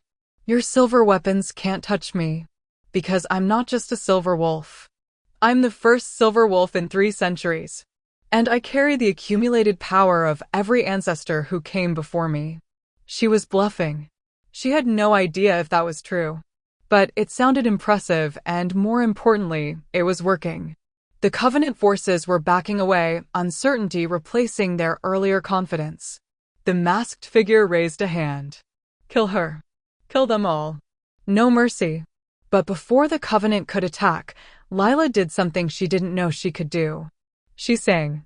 The sound that emerged from her throat was beautiful and terrible all at once. It was every howl, every cry, every song her ancestors had sung beneath countless moons. It was grief and joy and power made audible. And it hurt. The Covenant soldiers dropped to their knees, hands clapped over their ears, screaming. Even Zane and his pack were affected, though the pain seemed less intense for them, a discomfort rather than agony. Stand down, Lila sang, the words woven through the melody. Drop your weapons. Go home. Forget your mission. Forget your hatred. Just go. One by one, the Covenant soldiers did exactly that. They dropped their weapons, turned, and walked away, blank-faced, compelled by a power older than memory. Only the masked figure remained, struggling to stand against the weight of Lila's song. Impossible, the figure gasped. The old songs, they were lost. Nothing is ever truly lost, Lila said, ending the song. It just waits for the right person to remember. She approached the figure, and Zane moved with her, a protective shadow. Who are you? Lila demanded. Who leads the Covenant? The figure reached up with shaking hands and removed the mask. Beneath it was a woman's face, young, beautiful, with eyes that burned with zealous fury. I am Charlotte, she said. Last of the Covenant leaders. And you, she spat blood. You are an abomination. A mistake. And even if you defeat me, others will come. The Covenant is eternal. Then they'll fail too, Lila said. Because I'm not alone. I have a pack. A mate. A family. And together, we're stronger than any covenant, any conspiracy, any force that tries to tear us apart. She placed her hand on Charlotte's forehead, and silver light flowed from her fingers. Charlotte's eyes went wide. What are you? Showing you the truth, Lila said. Showing you what silver wolves really are. Images flooded Charlotte's mind. Lila could feel them through their connection. Images of silver wolves through history. Not tyrants or oppressors, but healers. Mediators. Peacekeepers who prevented bloodshed rather than causing it. And underneath it all, the truth the Covenant had been hiding for centuries. Silver wolves had never been eliminated by the Covenant. They'd sacrificed themselves. Given up their power, their lives, to end a war that would have destroyed all wolves. They'd chosen extinction over watching their people tear each other apart. Charlotte saw it all. Felt it all. And when Lila released her, tears were streaming down the woman's face. They lied, Charlotte whispered. The Covenant elders, they lied about everything. The silver wolves weren't our enemies. They were our saviors. Yes, Lila said gently. And now you have a choice. Continue the Covenant's mission of hatred and violence. Or go home. Live your life. Let the past stay in the past. Charlotte stared at her for a long moment. Then, slowly, she bowed her head. I choose peace, she said. And I swear, the Covenant ends tonight. With me. No more hunting. No more killing. It's over. Thank you. Charlotte rose, retrieved her mask, and walked away, following her soldiers into the darkness. Silence fell over the battlefield. Then, from behind Lila, Zane's pack began to howl, a sound of victory, of relief, of joy. They'd won. Against all odds, against impossible enemies, they'd won. Lila turned to find Zane staring at her with something like awe. What? She asked. You just defeated an army without spilling a single drop of blood, he said. You're incredible. You know that, right? I had help. She looked past him to where Sarah stood, tears streaming down her face. Mom? Sarah moved forward hesitantly. You called me Mom. Yeah, well. Lila's voice was rough with emotion. You might have abandoned me. You might have broken my heart. But you also came back. You tried to warn me. You fought beside me. She took a shaky breath. I'm not ready to forgive you. Not yet. But maybe we can start over. Build something new. Sarah sobbed and pulled Lila into a fierce hug. I'd like that. I'd like that so much. Zane gave them a moment before clearing his throat. We should get back to the estate. Tend to the wounded. Celebrate our victory. And then? Lila asked. And then we figure out what comes next. He took her hand. Together. Always together. Lila looked around at her pack, wolves who'd fought for her, protected her, accepted her. She looked at her mate, the alpha king who'd chosen her above everything else. She looked at her mother, flawed, broken, but here. And she looked at herself, no longer the scared girl who'd stumbled into a party she didn't belong at. She was Luna. She was a silver wolf. She was home. Together, she agreed. Always together. 6 months later. Lila woke to sunlight streaming through the bedroom windows and the feeling of Zane's arm draped possessively across her waist. She smiled, snuggling deeper into his warmth. 6 months ago, she'd been a barista struggling to pay rent. Now she was Luna of the Northern Territories, mate to the Alpha King, and as of last week, officially recognized by every wolf pack in North America as a silver wolf. Life had a funny way of working out. I can hear you thinking, Zane murmured against her neck, his voice rough with sleep. It's too early for thinking. I was just reflecting on how much has changed. Good changes or bad changes? Mostly good. She turned in his arms to face him. Though I still can't believe you talked me into that formal dinner with the European alphas next month. You'll be brilliant. You always are. He kissed her forehead. Besides, they're dying to meet you. It's not every day a silver wolf emerges from extinction. No pressure or anything. You defeated an army with a song, Lila. I think you can handle a dinner party. She laughed, the sound bright and free. 6 months ago, she would have been terrified at the prospect. Now she actually felt ready. Confident. Like she belonged in this world. Margaret had been an excellent teacher. What's on the agenda today? Lila asked. Council meeting this morning. Then training with your mother in the afternoon. And tonight his eyes gleamed. Tonight is ours. I'm taking you somewhere special. Where? It's a surprise. I hate surprises. You love my surprises. He pulled her closer, kissing her deeply. Trust me. She did. With her whole heart, she trusted him. A knock on the door interrupted them. Alpha, Luna, I'm sorry to disturb, but you're needed in the Great Hall. Immediately. Zane sighed. Duty calls. They dressed quickly and made their way to the Great Hall, where they found the council already assembled.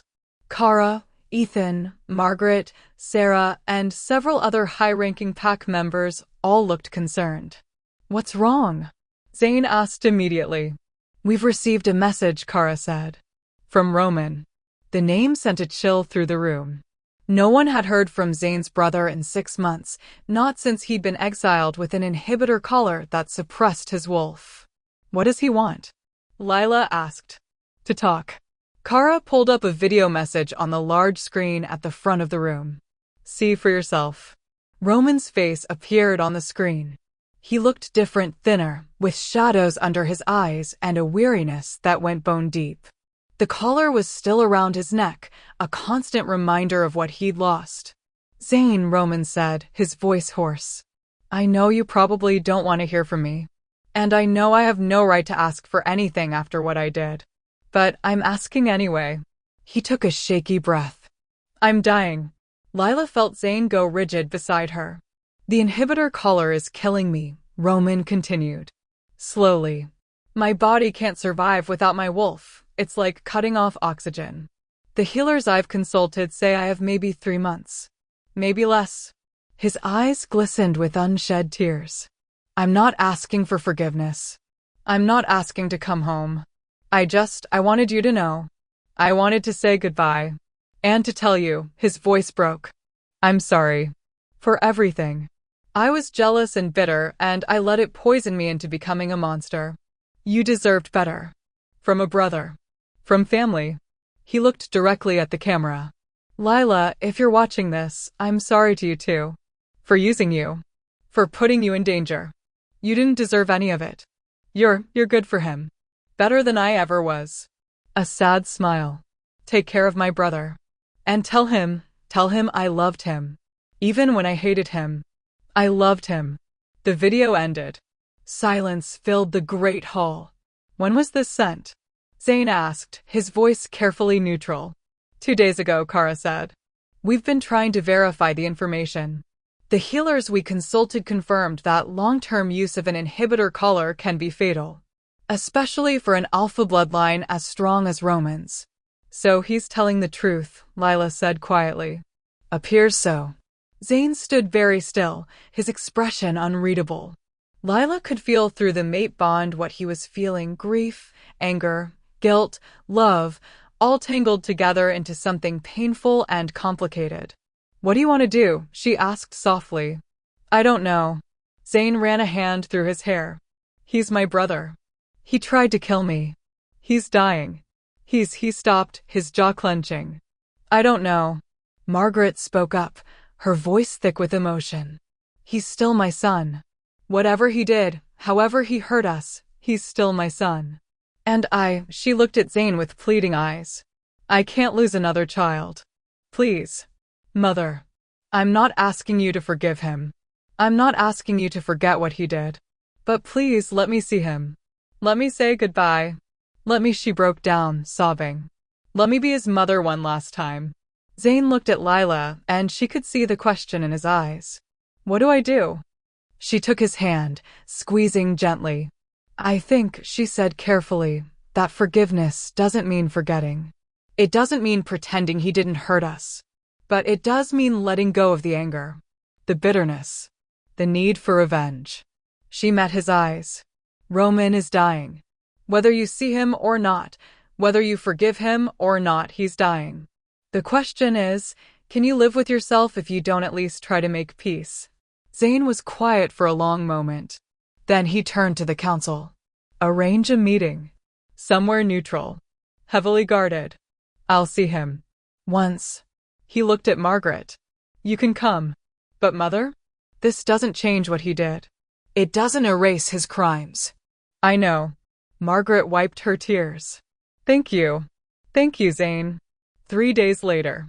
They met in a small cabin at the edge of the territory, neutral ground, with guards stationed at every entrance. Roman was already there when they arrived, sitting in a chair by the window, staring out at the forest. He looked worse than he had in the video. Gaunt, pale, barely recognizable as the charming man who'd approached Lila at that party 6 months ago. He turned when they entered, and his eyes widened at the sight of Margaret. "Mother," he whispered. "You came." "Of course I came." Margaret crossed the room and pulled him into a fierce hug. "You're my son. I'll always come." Roman clung to her, and Lila watched as this man, this traitor, this would-be murderer, broke down in his mother's arms like a child. After a moment, Margaret pulled back. "I'll give you two some privacy," she said to Zane. "But Roman? Whatever you need to say to your brother, say it. Don't leave anything unsaid." She left, closing the door softly behind her. Lila moved to follow, but Zayn caught her hand. Stay. Please. She nodded, and they approached Roman together. You look terrible, Zayn said bluntly. Roman laughed, a wet, broken sound. You always were good at stating the obvious. He gestured to the chairs. Sit. Please. Standing it's hard for me now. They sat, and for a moment, no one spoke. I meant what I said in the video, Roman said finally. I'm sorry. For all of it. For trying to kill you. For betraying the pack. He looked at Lila. For using you. You were innocent. You didn't deserve any of what I put you through. No, Lila agreed. I didn't. I was so jealous, Roman continued, his voice raw. Of you, Zayn. Of everything you had. Father loved you more. Mother loved you more. The pack loved you more. And I was just the spare. The backup. The one no one really wanted. He laughed bitterly. Pathetic, right? Trying to murder you over daddy issues. It wasn't about father, Zayn said quietly. It was about you. About your own insecurity. Your own need to feel important. I know. I know that now. Roman looked down at his hands. For what it's worth, I think you're a good alpha. Better than father ever was. Better than I would have been. You care about people. About doing what's right. And I only ever cared about winning. Roman. Let me finish. Please. Roman took a shaky breath. I'm dying. We all know it. And, before I go, I need you to know I don't blame you. For the collar. For the exile. For any of it. I earned every bit of my punishment. And if I could go back, if I could change things, his voice broke. I'd be the brother you deserved. I'd stand beside you instead of against you. He stopped, wiping his eyes. I'd be better. Zayn was silent, his jaw tight with emotion. Is there anything we can do? Lila asked. Any way to remove the collar safely? The healers say no. Once it's been on this long, removing it would kill me instantly. Roman smiled sadly. At least this way is slower. Gives me time to make peace. To say goodbye. There has to be something, Zayn started. There isn't. And that's okay. Roman looked at his brother. Zayn, I need you to promise me something. What? Take care of Mother. She's going to blame herself when I'm gone. She's going to think she failed as a parent. But she didn't. I failed. As a son. As a brother. As a wolf. He leaned forward. Promise me you won't let her carry that guilt. I promise. And Roman glanced at Lila. Take care of her. Your mate. She's special, Zayn. Really special. Don't take her for granted. Don't let pride or duty or anything else come between you. Love her. Every day. The way I wish I'd loved, he stopped, pain flickering across his face. Loved who? Lila asked gently. Someone I lost. A long time ago. Before all of this. Roman's smile was bittersweet. Maybe I'll see her again. Wherever I'm going. They talked for another hour about childhood memories, about regrets, about the life Roman had wasted chasing something he was never meant to have. And slowly, Lila watched as the brothers found a kind of peace. Not forgiveness, exactly, but understanding. Acceptance. When it was time to leave, Zayn stood and extended his hand. Roman stared at it for a moment. Then he took it, and Zayn pulled him into a brief, fierce hug. I loved you too, Zayn said quietly. Even when I hated you. I loved you. I know. Roman's voice was muffled against Zayn's shoulder. I know, brother. They pulled apart, and Lila saw tears on both their faces. Goodbye, Roman, Zayn said. Goodbye, Zayn. Luna. Roman smiled at them. Be happy. That's all I ask. Just be happy. 2 months later. Roman passed away peacefully in his sleep, with Margaret at his bedside. The funeral was small, private, just family and a few close friends. Zayn gave a eulogy that was honest about Roman's faults, but also acknowledged his pain, his regret, his final attempt at redemption. My brother was complicated, Zayn said, standing before the small gathering. He made terrible choices. He hurt people I love. He nearly destroyed everything our family had built. But he was still my brother. And in the end, he tried to make amends. That doesn't erase what he did. But it matters. It has to matter. After the funeral, Lila found Margaret standing alone by Roman's grave. He would have been a good alpha, Margaret said quietly. If he'd been able to let go of the jealousy, the bitterness. He had so much potential. I know, Lila said. Do you ever wonder what would have happened if things had been different? If Roman had approached you first at that party? If the mate bond had chosen him instead of Zane? No, Lila said honestly. Because the mate bond didn't choose wrong. It chose exactly who I needed. Who I was meant to be with. And that's Zane. It was always Zane. Margaret turned to her with tears in her eyes. You're good for him. For all of us. I'm glad you came into our lives, Lila. Even with everything that happened. I'm glad. Me too. They stood together for a while longer, saying goodbye to Roman in their own ways. Then they returned to the estate, to the pack, to the life that continued despite loss and grief. That evening, are you ready for your surprise? Zane asked. They'd returned from the funeral hours ago, but he'd insisted they both change into something comfortable. Now he was leading her through the estate, past rooms she knew and corridors she didn't, until they reached a door she'd never noticed before. Where are we going? Lila asked. You'll see. He opened the door, revealing a staircase that spiraled upward. They climbed until they emerged onto the roof, a flat expanse Lila hadn't known existed. And there, in the center, was a blanket laid out with pillows, candles, and a picnic basket. Zane, she breathed. This is our spot, he finished. I had it prepared while we were gone. I thought, after everything with Roman, after all the grief and pain, we could use something beautiful.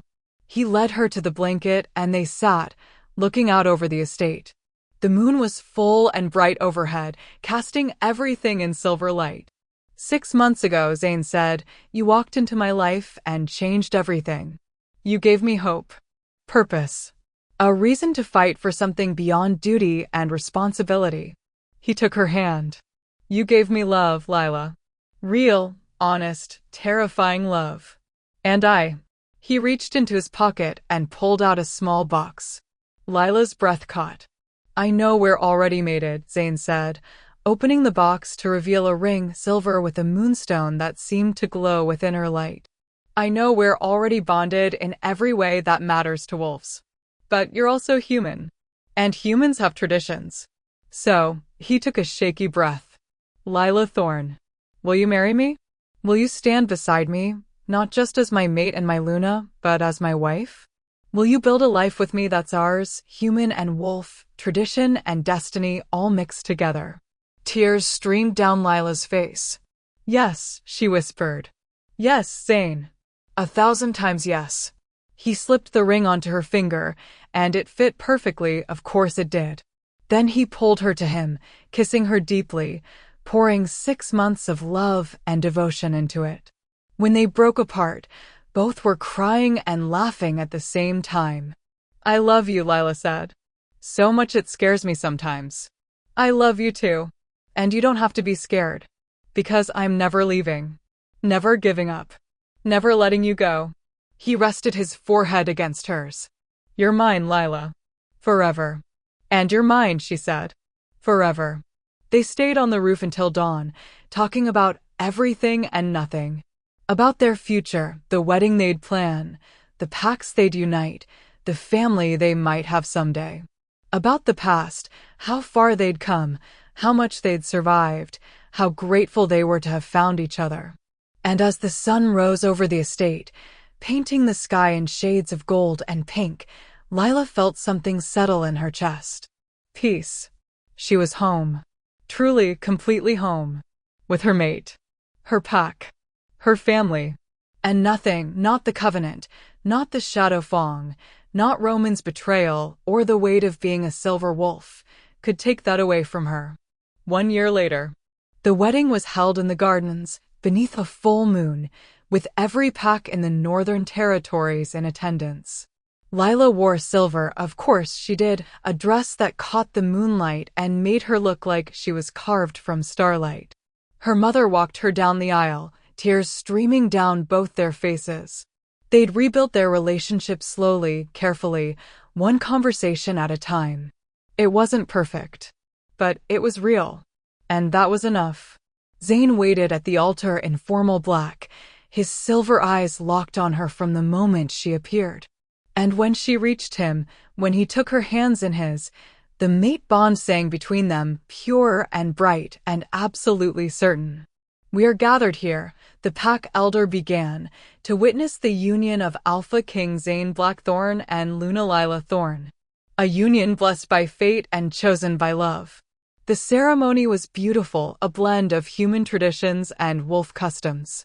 They exchanged rings and vows. They held together under the moon. They bound their hands with silver thread, symbolizing their eternal bond. And when the elder finally said, "You may kiss your bride," Zayn didn't hesitate. He pulled Lila to him and kissed her like she was his first breath and his last, like she was everything he'd ever wanted and everything he'd ever need. The pack erupted in howls of celebration. Later, at the reception, Lila danced with Zayn, with her mother, with Kara and Ethan and Margaret and dozens of pack members who'd become family. "Are you happy?"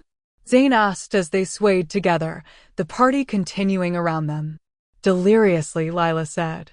"You. More than I ever thought possible." He spun her gently. "Do you remember that first night?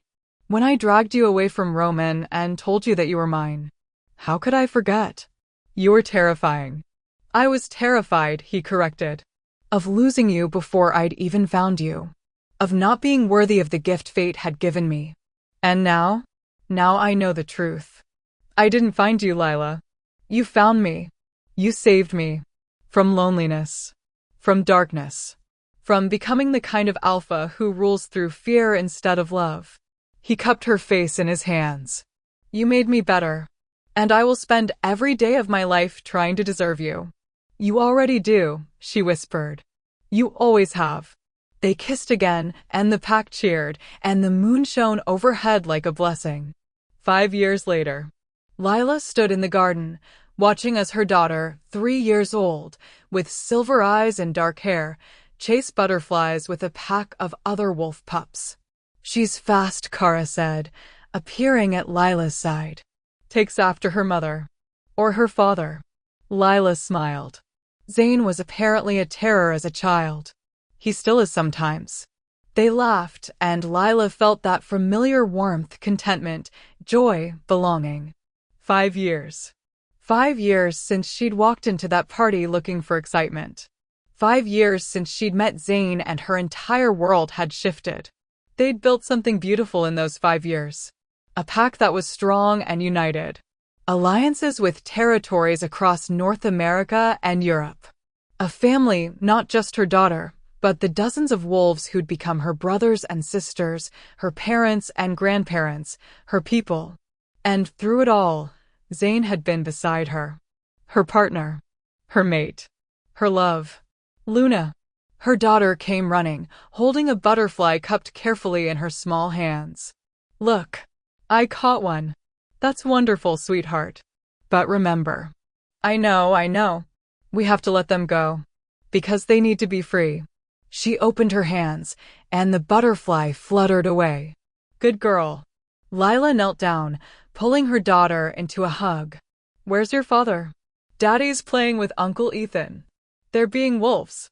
Lila looked over to see Zayn and Ethan in wolf form, carefully wrestling with a group of pups who were climbing all over them. Zayn's silver eyes caught hers across the garden, and even in wolf form, she could see the love there. "I love you," she sent through their bond. "I love you too," he sent back. Forever. Her daughter wiggled free and ran back to play, and Lila stood, looking out over the estate, her home, her sanctuary, her kingdom. She'd come so far from that scared girl working double shifts and worrying about rent. She was Luna now. A silver wolf. A mother. A wife. A leader. But more than any title, more than any power or responsibility, she was happy. Truly, completely, devastatingly happy. And as she watched her family play in the garden, as she felt the warmth of the sun and the love of her mate and the joy of a life well lived, Lila knew she was exactly where she was meant to be. Home. And that's IT. Lila's journey from human barista to Luna of the Northern Territories, from lost girl to silver wolf legend. What did you think? Did the ending satisfy you? Are you crying? Because I'm definitely crying.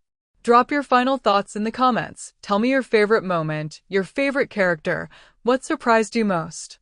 And if you love this story, please hit that subscribe button and turn on notifications because I've got so many more stories coming your way. Thank you for going on this journey with me. Until next time, my beautiful wolves.